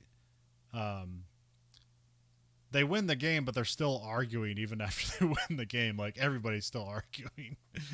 And then Sydney's also wondering why Billy didn't dunk it, like he just did a layup, which that's going to be a thing later. Yeah. Well, I guess immediately because they cut to like they're driving home. They're driving home in. Yeah, it's Sydney's. What is he have? Trans Firebird? Am. Oh, Trans Am. Firebird, Trans Am, something like that. Yeah. Something with T-tops from the 70s or 80s, maybe. So Billy's insulted that like people can't think he can't dunk the ball. So Billy wants to bet him half his money on them dunking. Like they won $5,000, so they split it both ways. Which that's also like these are low stakes games because you remember like, oh, these got to get split two ways, so it's like basically nothing. Yeah, $2,500. Which again, for a day, that's awesome. But like it's like, well, this has got to last us the month. It's like, well, it's not. Yeah, it's not sustaining, for a month. You're gonna have to eat at some point this month. It's gonna get expensive. So Sydney gives Billy 3 tries to dunk it. He misses one time, and then Billy's like, "Is that a regulation rim?" So Sydney just jumps up there and grabs rim, does a pull up, and is like, "Yep, it's regulation." And then all the time, like Sydney's kind of angry. He's like, "I don't want to take this money from you, but if you're going to be the stupid, I will." And so he says, like, "Billy, listen to me. White men can't jump." So there's the title for you. Which is not true, but it's a thing around the time. Yeah. Well, I mean, like, there's just not enough information out there. Like when I was younger, I didn't really know how to lose weight because we had the we had the food pyramid. So I thought, I'm eating a lot of bread. This is working out. It's like, good for you. I'm not eating ice cream every day. It's like, why am I not losing weight? It's like, well, I mean, there's different reasons, but I didn't know how to lose weight when I was younger. And also, guess what? You can train to jump higher, but there's not a lot of information out there to figure out how to do that. Like, I know there's a guy, he trained himself to dunk. He was like 5'2". And like, he just spent like an entire year training himself until eventually he could dunk. And it was awesome. That's also got to be fright. I mean, I guess when you're that small, you can get up that high and not worry about like falling and rolling an ankle and breaking something. But yeah. So yeah, like if I knew how to lose weight and train to jump, I could have dunked. But that's now it's never gonna happen, so I don't gotta worry about it. And it's also just why people in basketball are extremely tall. The taller you are, the easier it is to just be closer to the hoop and put it in there. Well, yeah, I mean, if you're, almost 7 feet tall and your arms are, 2.5 feet long, you're almost there. Yeah. Yeah, because like playing basketball and then jumping while basketball didn't necessarily get you to like being able to jump higher. Like maybe you landed better, but because I could jump and get the rim, that was it. Yeah. You need to be at least like 7 inches above the rim because you got to have the ball in your hand, and it depends on the size of your hands. Like you got to like curl your arm more to like hold the ball in, and that's gonna lose. So you need to get even higher to be able to dunk it. but yeah, I was basically never gonna be able to dunk it. Just too fat. Don't know how to train to jump. Primitive times. Primitive times. So yeah, Billy misses the last dunk, and then Sydney walks off angry and sad with the money. It's like, you're stupid, Billy. Yeah. I'm gonna take this money from you because we really need it. So then there's a montage of like Sydney and Rhonda having a nice meal, but they're not at a restaurant. They're just at their table with like, hey, they both got chicken, but like rotisserie, like well done, and some wine. Gloria drinks alone. She's just like straight from the bottle with wine, and there's a pizza on the table. And then Billy's like walking around alone. He sees like a dress in a window. Billy gets home to an angry Gloria because she didn't know where he's been because it's the '90s. They didn't have cell phones. Maybe he didn't know the number to the hotel. He didn't have a quarter to put into the phone booth to call. So. Yeah, or maybe the hotel didn't have a phone. Yeah. But he brings the dress as a gift, so she's kind of like she's kind of awestruck by that. But then he's got to like kind of let it out that he lost all their money again. Even though he has the trophy that they won the tournament, but they never. I don't think you ever see the trophy ever again. But no, it's just kind of a prop for the one thing. Yeah. And then they she probably used the trophy to break the window to steal the dress. So it might be scratched up. She overturns the table and starts packing up to leave. He goes after Because I her. guess it turns out he's done this several times. Yeah. Like he's just a guy with no self-control at all. Candle starts a fire as she leaves. Gloria hitchhikes as Billy goes to put out the fire. And then as he turns around, the Stuckey brothers show up and knock him down. They take him out to the middle of nowhere. He's like naked and he's just in his underwear. And they put the shotgun down his underwear. And they're pissed that he doesn't have any money because they check. He's like, no, he's flat broke. Yeah. He's nothing. He's not holding out. He doesn't have anything to give. And then they show him Polaroids of other clients they've murdered, presumably. So, which I guess if the first time you watch that, you know that's kind of interesting. But like, I've seen this a couple times, so I kind of know the trick later on. But yeah, it becomes a thing later. So he has 1 week to get the money back. So that being the end of Act 2.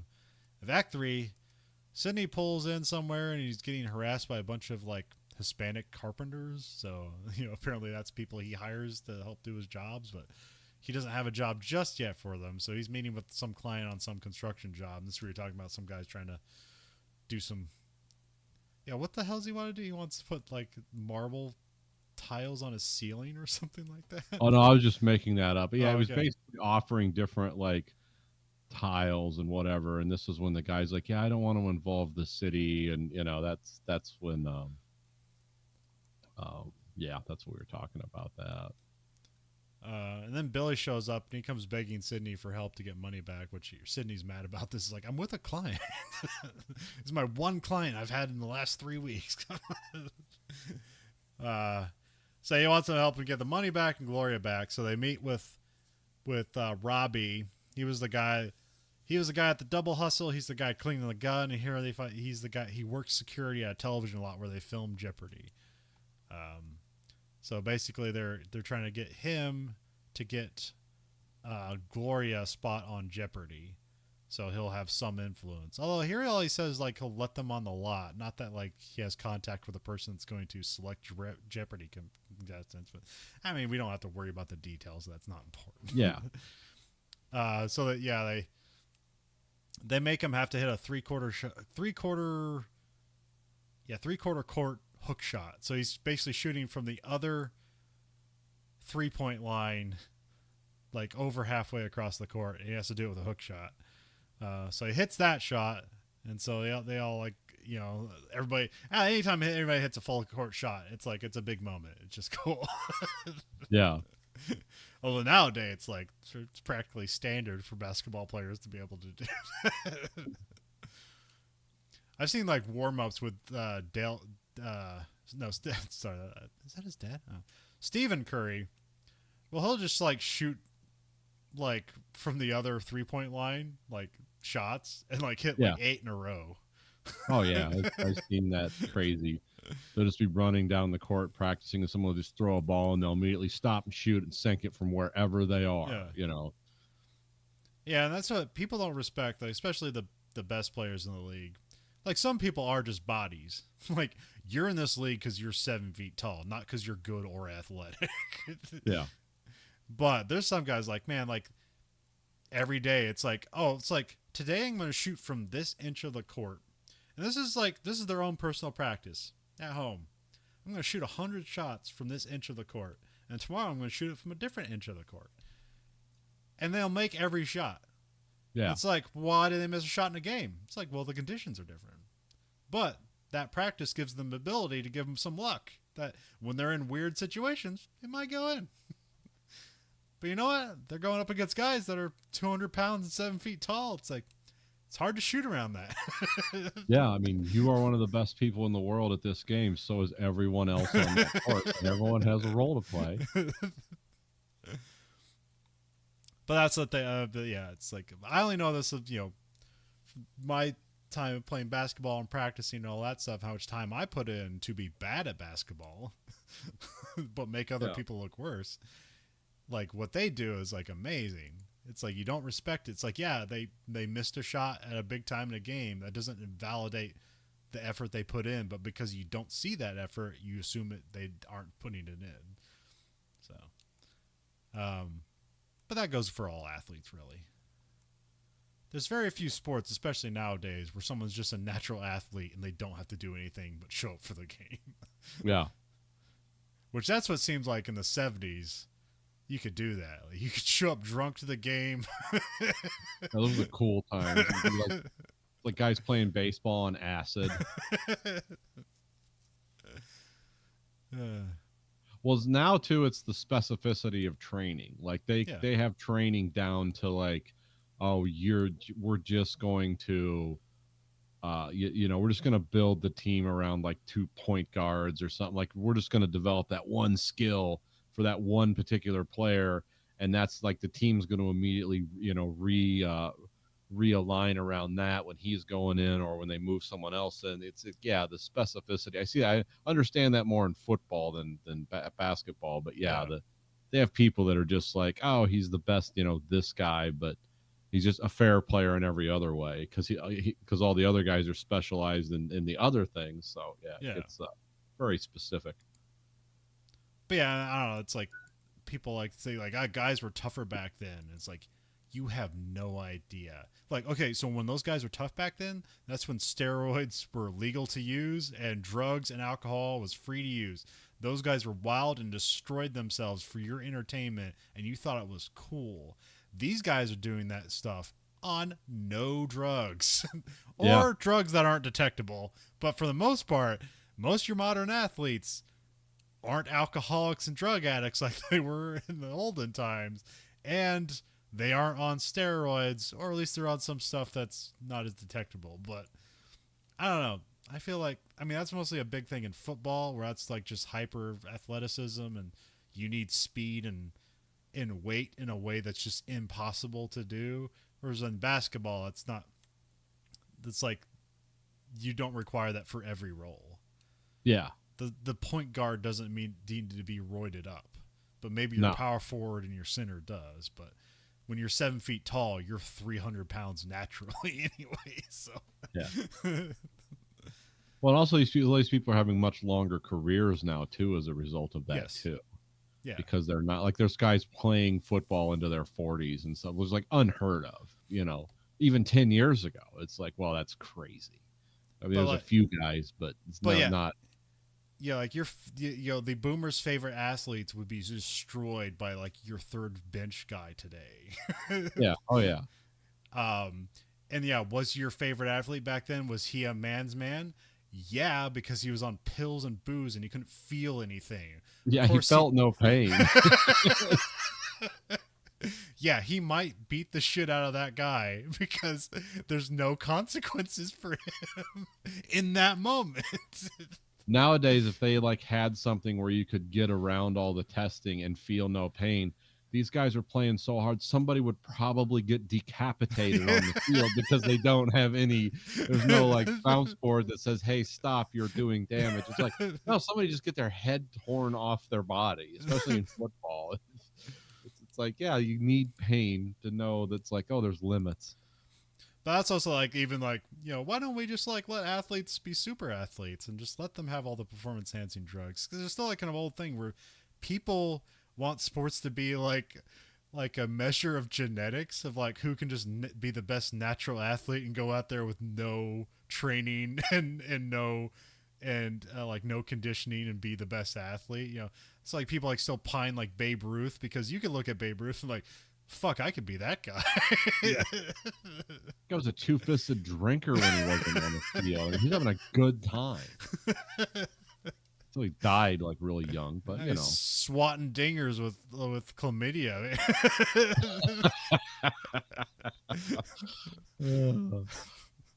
Great life.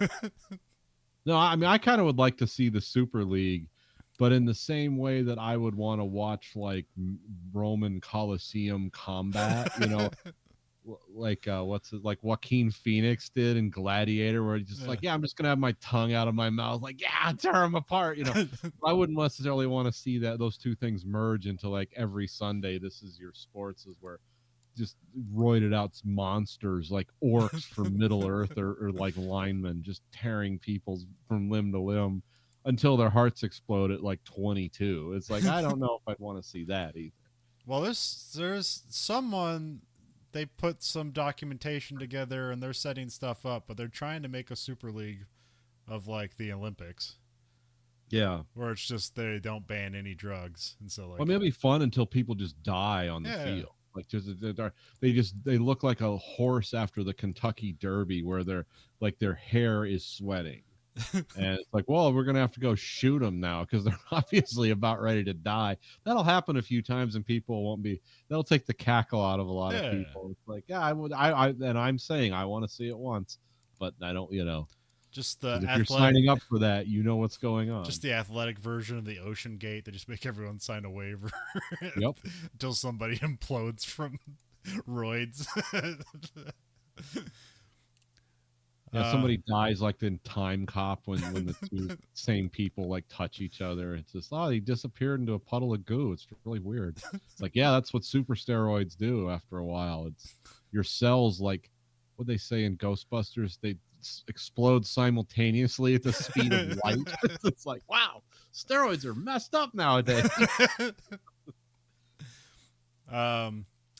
So he hits the 3/4 shot hook shot, and it's a very comical cut because it goes right from that to the Jeopardy music. Yeah. So Gloria is on Jeopardy, and then she's introduced as a disco queen, and she's up against a rocket scientist and an English teacher. Yeah, I did like that. I was like, huh, okay. And she's wearing the dress that Billy got her, which I forget at the moment that like, oh yeah, they're separated at the moment because he and Sydney are in the stands like rooting her on, but she never acknowledges that. So I kind of forget like, oh yeah, they're on bad terms right now. And also, she never knows that he got her the spot on Jeopardy. No. So yeah, the first question's a basketball question, and of course she gets it wrong. It's like who has the most rebounds? They're like Wilt Chamberlain, and then she's like Babe Ruth. Yeah. He's like Babe Ruth. What the hell's wrong with her? It's like she's not good with sports. That would actually be me on Jeopardy too. It's like, oh yeah, it's like, yeah, I can talk to you about all kinds of things, but like, oh, sports, it's like, I don't know. I have to ask my son about that.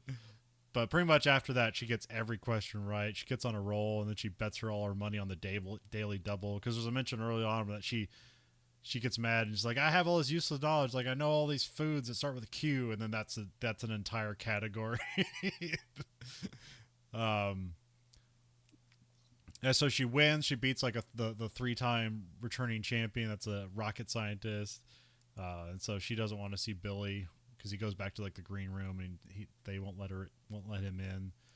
He sneaks into the green room anyways, and he pulls out a guitar and he like serenades her. And he's like talking about like making it about the glass, like philosophical argument. And then she tells him to shut up, and they have like makeup sex, and so they get back together. Yeah, I wrote that. Yeah, she doesn't know that Billy got her spot on Jeopardy. Yeah. But also like, yeah, I guess I don't know how that works, but I was, but she's, she beat that guy, so she's gonna return and like keep making money, presumably. So you never, Right. like. Actually, I don't know. I thought they filmed like multiple Jeopardies in one day. I heard that's how they did that. Like those game shows where it's like 5 days a week. They just film them all in like one day, and then they're broadcast throughout the week. Yeah, I think it's like 3 a day or 4 a day. I'm not sure exactly. I know it was Okay. something like that. It kind of surprised me. It's like, oh, that's actually a long day of work, but Yeah. then you have the rest of the week off. Yeah. Unless you're doing special tournaments. Yeah, and then Alex Trebek did that for like how long did he do that? How long did he do Jeopardy? I mean, when did that start? Would that start in like the 20. 80s? So Yeah, I think he did so. that like 40 years. Let me look that up because this is one of the first movies I'd seen him in. Oh, really? Yeah. Yeah. Yeah, because definitely at this He time died when he was 80. He was the second host of Jeopardy. Oh, I didn't know there was a first host. Huh. Art Fleming?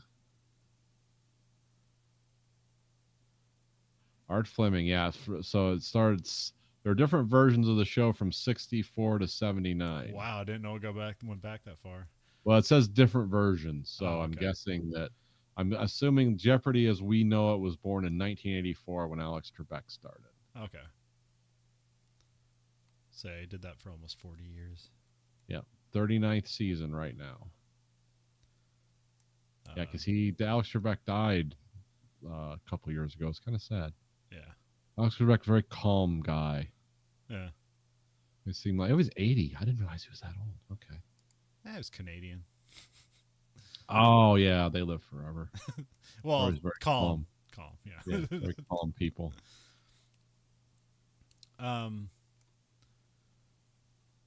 So yeah, they have makeup sex. Billy admits that he like needs to get a real job with like a future and not be trying to hustle for the rest of his life. Because I really actually don't know what age he's supposed to be here. Yeah, Woody Harrelson's hard to age. Yeah. So she gives him like $2,000 to go out and like get us. Cause she wins like, what did she win? She win like $14,100 or something. There's a specific amount. It wasn't a generic amount. I always love that one Simpson episode. I don't know if it's good, but it was a great joke where like Marge goes on Jeopardy and gets every question wrong, and then like Alex Trebek has like a crowbar. It's like because she's in the negative at the end of the thing. He's like, "Here, you owe us like $14,000." Yeah, that was a great little joke. That is funny. So yeah, so she gives him like $2,000 to like go out and get like a suit and go out for job interviews. Because there's no mention of like, hey, you went to play college ball. Did you learn anything in college? What was your major? None of that stuff's followed up on. But, I don't know. But maybe that was the days where that wasn't like tracked very well, and you could just go through college, sports, and nobody actually followed up on whether you were going to class or not, and just marked you down as attended, and you got an A. Because even all the way back to like early 2000s, I've heard of people basically going to college, not going to class, and then at the end of the semester, actually really at the end of their 4-year thing, just going up to the professor is like, is there something I can do to make up for it? And just passing the class, and here's your degree. Yeah. Like, that sounds amazing. Glad you spent all It's that not money. very ethical, but yeah, okay. Whatever. I don't know. I've heard that stuff for like film degrees, which Oh well, yeah. If you're talking like arts and stuff, that. Yeah, it seems like, I don't know. It also seemed like in the early 2000s they were just handing out film degrees. Now it seems to be kind of hard, where it's like because everybody wants to make movies, and so those classes are full, and so now they just kind of weed them out by making them either hard to get in or like hard to pass by like increasing like the what they test you on and stuff like that. Oh, okay. As far as I heard, like one time I had to like switch majors and like, oh, can I start a minor in film just to explore it myself and stuff like that? And then she like cautioned against it because it'd be hard to get in and all this other stuff. And it's like, all right, whatever. Guess I'm not learning about movies at the University of Iowa, but there's really not like technical stuff they could teach me because I've already kind of studied film myself. But someone told me I had to have a job making movies. I'd like, what? Can I just get run over by a truck instead? It really seems pretty miserable to me. I mean, yeah, video production is awful, but like when you at the end of when you end up with something after all the toil and trouble and you enjoy it, it's like it's a feeling you cannot explain to other people. It's like, oh my god, this came together and like my vision in my head came to life. But I can't even say that in general. There's not something I've ever put out where it's like all the way through like this is my vision. But there's like moments where like, hey, that worked, right? Yeah.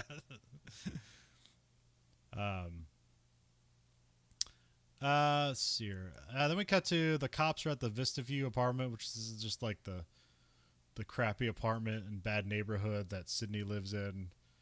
Apparently some burglars cleared out Sydney's apartment, like including the crib, like who steals a baby crib. Yeah. And also apparently they didn't have that $5,000 they made in the bank. They just, hid it in the house somewhere and it got taken. So,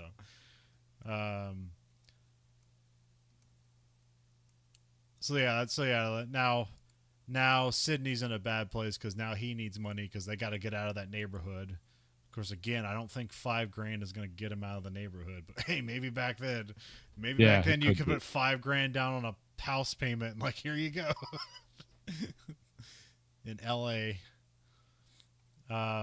We cut to Gloria's rollerblading and Billy's biking. They're like planning for the future. Sydney runs up needing his help. He talks about like Kenny and Duck are in town. It's like a game for $2,500.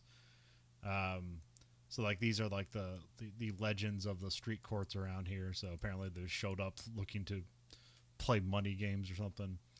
And then Gloria gives him an ultimatum that if he plays the game that she's going to leave. And he's like, well, you gave me the money. It's like, oh, I need to help him out. It's like, that's a good thing, right? And so she says, like, yeah, she's trying their philosophical, the bizarre philosophical entanglement they have throughout the movie. Yeah.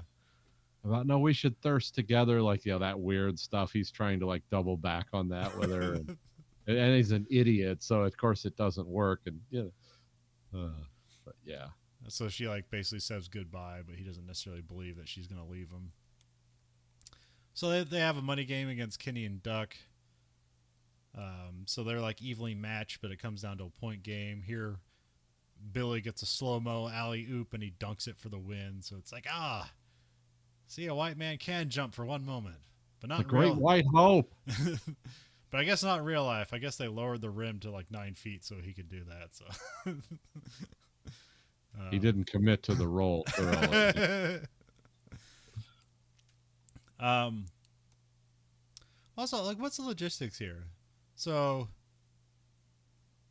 Billy puts up $2,500 for the game, so they get $500 in general, and then he splits that, so he just gets $2,500 back, and that's how he's helping him out. Okay. Yeah. So he's just finding. So he could have just handed. I guess they both. They wouldn't have had the honor of just giving him the money. It's like, well, I can stay with this woman who obviously against all odds loves me, or I can put all this at hazard to be a man. And, act with okay. Really, that's what this movie is about. Is the fault the what do they call that, the failure of honor culture to really preserve anything. It's the story of the inner city and how It affects this one white man who then also adopts these codes of honor and leads him to nowhere. That's really what this movie's about. Pride goeth before the fall. Yes, that's exactly it. That's what. Should make a sequel and just call it that. White Men Can't Jump 2. Was it Pride Before the Fall? Is what you said? Yeah. Yeah, pride goeth before the fall. So. Yeah. I'm gonna be like, huh? Why is everyone speaking in Shakespearean dialogue? They did make a basketball centric Othello movie. That would I could actually imagine that would be perfect. I could see that. I think it was called O, and I think it had Mekhi Phifer in it. Yes, I remember this. Yeah, I think I watched it. It's actually kind of cool and weird. 'Cause people are like playing an obviously modern game and just using this, Shakespearean dialogue, which always works, by the way. It's always the coolest sounding way to speak. I wish there was a time in life to talk like that. So Billy goes back to the hotel and Gloria's gone. This time he's like, oh, she's gone for good now. And he even retells like, oh, this has happened a million times before, but now I think it's like she's actually gone. I also have like some weird philosophical argument about like who's right to listen to, because it's like, should I listen to her? Like, when should I listen to her? How should I listen to her? I forget. There's something that Sydney says that's like funny. Is like, well, you start by listening to her. Like, you don't have to follow through with the things she says, but you just need to know that you heard her. Give her what they call it, the grace of acknowledgement. Yeah. It's like, I hear what you are saying. It's like, that doesn't change any of my behavior in any way, but I do hear the words you're saying. Then the Stucci's show up and they take his cash, which I think they said they owed him $8,000, but here they're taking $2,500, presumably. Yes, because these guys are from the East Coast. Like, how much cash are they burning through to be chasing this guy around? Yeah, California? well, their van license plate says Louisiana. So I don't know. Louisiana. Oh, I thought they were from the East Coast. Okay, still. Well, see, that's the thing. So I forget. Maybe I missed this part. They explain later on, like, why they're after him is that like he was rigging a game in New Jersey where they wanted him to throw the game, and then some guy was trash talking him, about him being white and being bad at basketball. So he won the game out of pride, which that's what put him in the hole here. Oh, okay. So this guy has a problem with this. Yeah. You can't be a criminal and have pride. It's one or the other. There's a choice here. There's no what I call it, thieves' honor. It's like it doesn't exist. And then we cut to like, this must be a great moment, like if you've never seen this movie, but he's lying dead on a mattress and he has blood dripping from his mouth. And then you hear him go, "Is that good?" And he gets up and he's just made to look dead as they take a Polaroid of him, because that's basically how he's paying the rest of the money, by being in their like dead book that was just supposed to motivate people to pay their money back. So presumably. Yeah. Like, presumably after this, they're square. I'm not sure. I mean, you hope so, because he's dead. Like, he can't show up again, because then it loses all its effects. If I'm taking like a bet from a bookie and he shows me a book full of corpses, I'll be like, well, you must be broke then, because you just are you selling the body to science? And how does this work? How are you getting your money back? But yeah, that's where it's like, if you show me a bag full of fingers that were cut off, it's like, oh, okay, well, yeah, you can still pay people back missing a finger, but not dead. But that's what's presumably going on here, is like they're not killing their clients, because that wouldn't make sense, because then you're just losing the money. But they're like, they have a book of motivation to make the people think that they're going to be dead. So, yeah, Billy gets up. They give him a handkerchief, so he lights the blood or just the ketchup off his face, and so here Billy laments some more that he may have lost Gloria for good. Here he asks Billy asks Sydney for a job, which is kind of funny, because again, we don't know how stable his construction job thing is, or what job he asked for. It's about to get stable. It's about to get real. You're going to be doing earthquake rehab for like 5 years, so it's just going to get really stable. Just trust the plan, as they say. So they But start. I doubt Sydney's going to hire him. Is like, well, I got to take out unemployment insurance on you. You know, I got to pay payroll taxes. Like, I can go get all these Mexican guys. I don't have to deal with that. They trash talk each other kind of playfully, and then it gets kind of more serious, and they're like throwing the ball at each other really hard. The movie ends on them being angry at each other, like Yeah. as the sun sets. So it's kind of funny. So Yeah, but I say I think ultimately, like at this point, they're friends, which is yeah, like the only good thing that happens in the whole damn movie. yeah, Really, I mean, it's yeah, because they're mostly adversaries that are like just happen to work together because like that's how the whole grift works. But now like yeah, he he lost his girlfriend but he gained a friend and an yeah, enemy.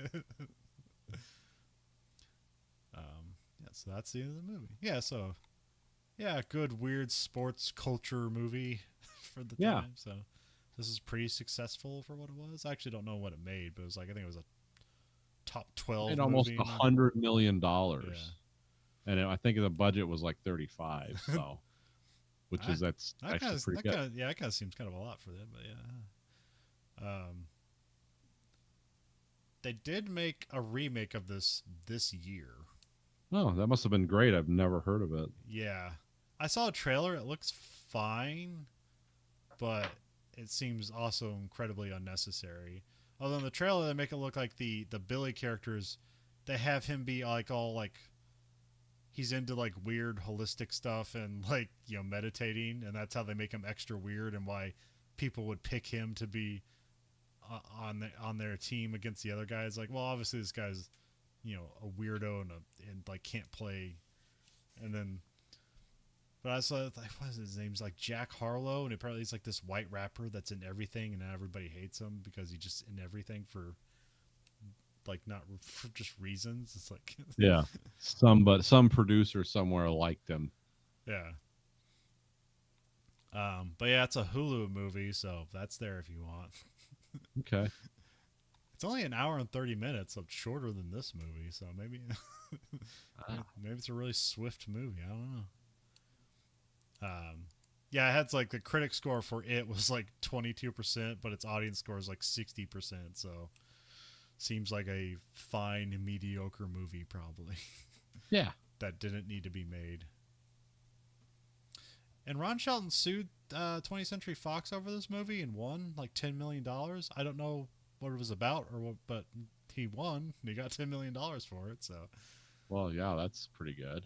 they owed him money for something, and they never worked for Fox ever again after that. So I mean, I guess Yeah, usually they don't after you sue them and make them look bad. yeah. It's like, oh, you were right, and we did steal from you, but you'll never work in this town again. Yeah. Yeah, you pointed that out, so We were wrong, and you're going to be punished for it. yeah. That makes sense. Yeah. Um. Hold on, I want to look that up. Oh, you're like, okay. Yeah, I want to know what it was about. See if I can find out. Unless it was like sealed. It's like you won, Yeah. but you can't talk about it. Well, yeah, I guess it would be a civil case, so those don't have to be released. But you can see what it's generally about. Also, like some of the, I was looking on the Internet Movie Database trivia, which is not always reputable. One of the things was like one of Stanley Kubrick's favorite movie, and citing no resources or sources.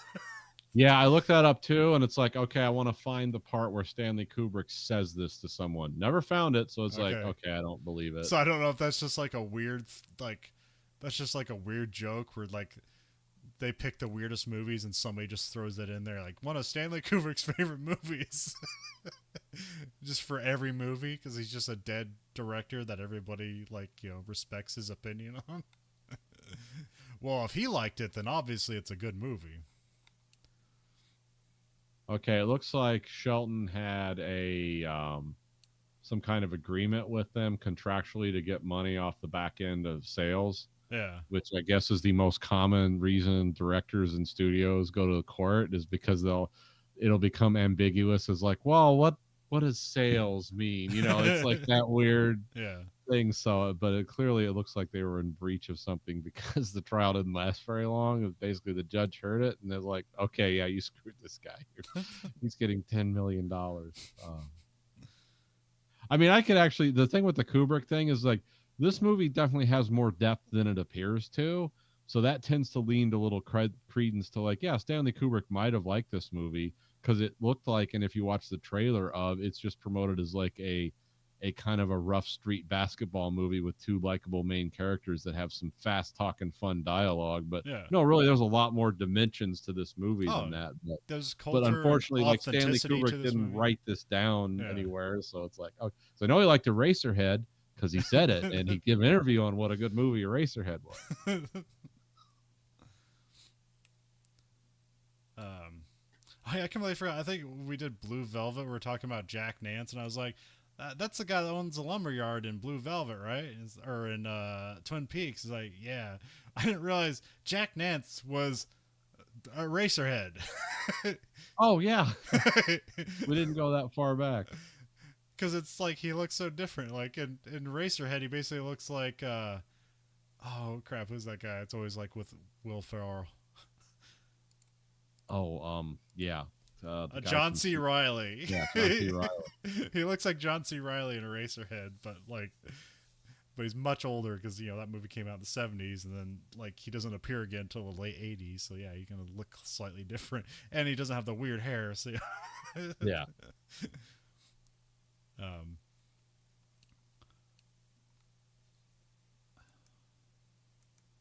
But yeah, so yep, that's White Man Can't Jump. I don't know if I have any other. I mean, obviously, I do have other stories about street basketball that I play, but I can't remember if any of them are relevant. Other than playing, not playing good enough, but making other people look bad enough that a fight breaks out, which happened quite a lot.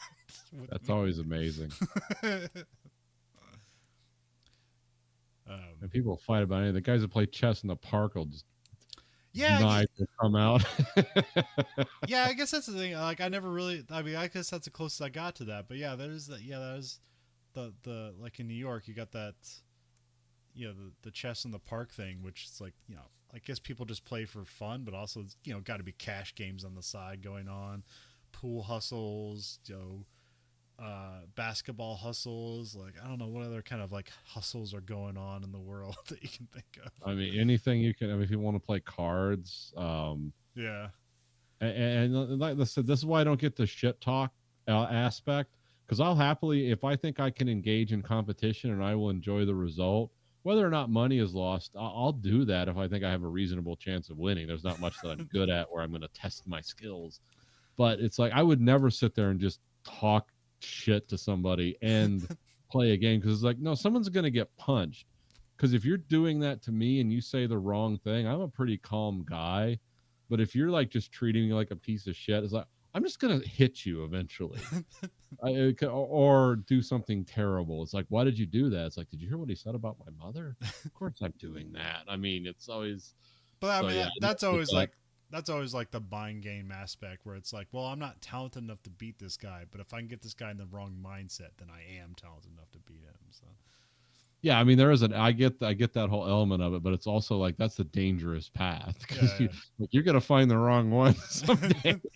It's like, oh yeah, his girlfriend just broke up with him, and you're telling him he's a fat loser. It's like, oh yeah, he just broke your jaw with his boot. It's like, well, I guess that didn't work out today. Try again tomorrow. Yeah, because there's a difference if pride is on the line and talent, but when you involve money in, then that changes the whole scenario completely.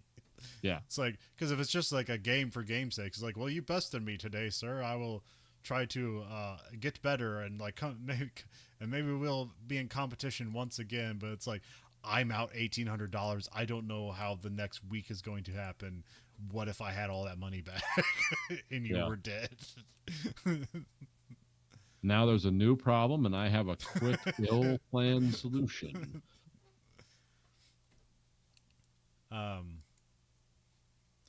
But yeah, at least like with, I don't know, there's people that make a living out of like playing cards, but you got Vegas to do that, which that's always weird too. Because that also has to mean there's people not making a living off playing cards. Like they're the people being hustled. Yeah, for every winner, there's 1,000 losers. You know, this is that's that whole economy of how that works. Because no one's adding wealth at any step. It's just like no, it just builds up the pyramid to the payoff game, Yeah. and you just have to survive long enough to get there. But it's like, well, everyone's losing in your wake, and how are they replacing that money? Again, it's not like building a car, building a house, something that adds money at every step to every hand. It's like no, this is just all for it's the ultimate gambling is the ultimate expression of the free market. It's like devil take the hindmost. Whether it's cards, sports, whatever, it's like, yeah, it doesn't leave anything for anyone. Yeah, basketball worldwide is pretty big now, where it's like that everybody plays basketball. It probably rivals soccer in some way, probably for Yeah. most popular sport worldwide. But I'm not sure how this works, but there is kind of a street ball esque league that Ice Cube came out. It's called the Big Three, where it's 3-on-3 basketball.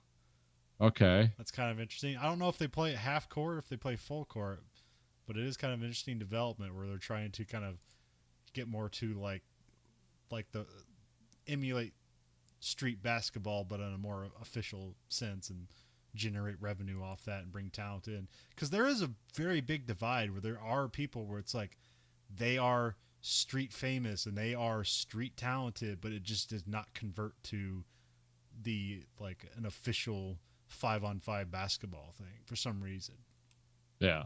And it could be opportunity. It could just be like, medical conditions. It's like, yeah, this guy doesn't have health insurance and he's always on the brink of death, but we just, we're not going to bet on this guy.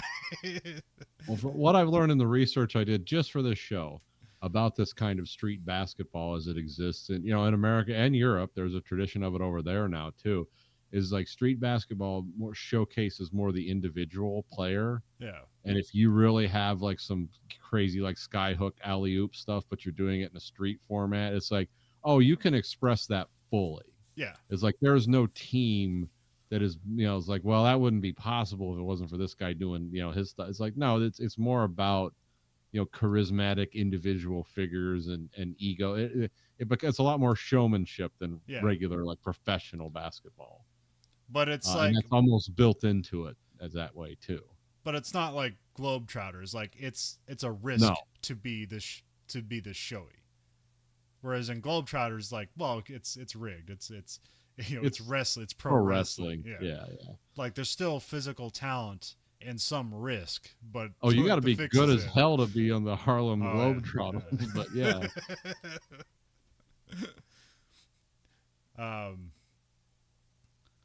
But yeah, it's always it's almost like an art form unto itself. But that's why there isn't. Yeah, it's just kind of weird that there isn't this transition. But also like the guys, it's just a physical thing, where it's like that guy just isn't tall enough to be in this league.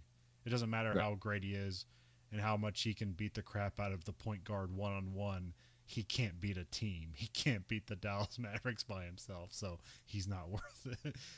Or maybe that, and maybe there's some weird thing where it's like, okay, this guy's showing off his talent. He looks really cool playing basketball. He's not going to be a team player because he's too egotistic or something like that. Yeah. But I don't believe that, because every fucking athlete is full on egotism. Yeah, I mean that was why people remember Wayne Gretzky as he was not known. It's like, oh, this is the only guy that's not a complete asshole. And that could have been just propaganda. We don't know. Yeah, he could have been a complete asshole, and we didn't. They just like, oh, we're gonna hide that fact. I mean, you saw the Cobb movie. I don't know. Yeah.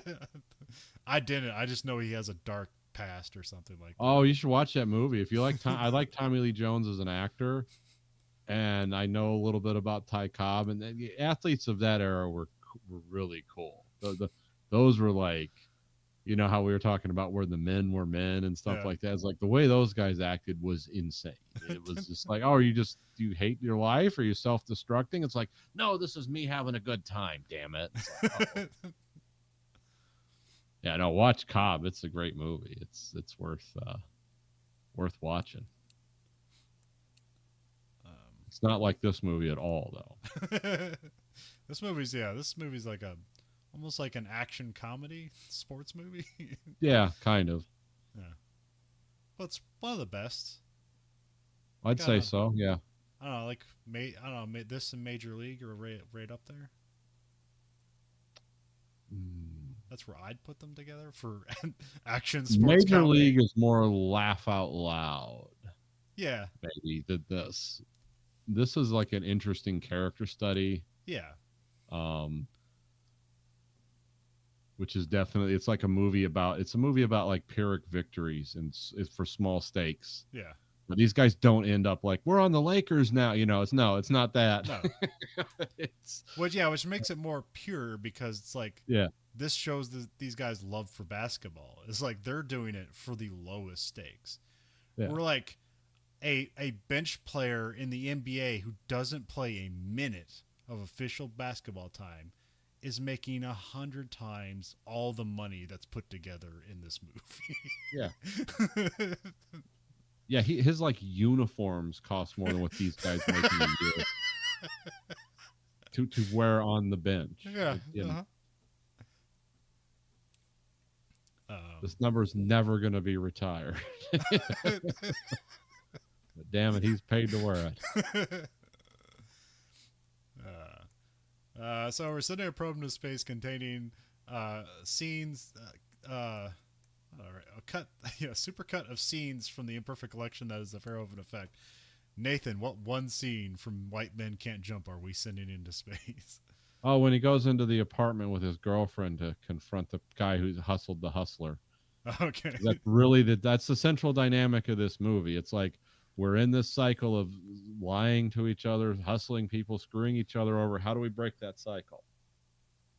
And the way we break it is we go to a bigger tournament with more stakes and say the most horrible things you can say to another human being, sort of laughing at them, dying of terrible diseases and win the game and then lose all the money. Yeah. Yeah, that's her whole thing about sometimes winning is losing, and sometimes tying is winning, sometimes tying is losing. Yeah. Sometimes she makes sense. Yeah. I think she doesn't know when, but she does, Like, I'm going to put these words together in a charming way. Well, if you like what I heard and how couldn't you can find us at verhoeveneffect.com. You can whatever platform you're listening on, you can rate us whatever you want. Remember, the highest rating is the only thing the algorithm listens to. Remember, you control the algorithm. The algorithm doesn't control you. You can rate our podcast on whatever platform of your choice. I just said that.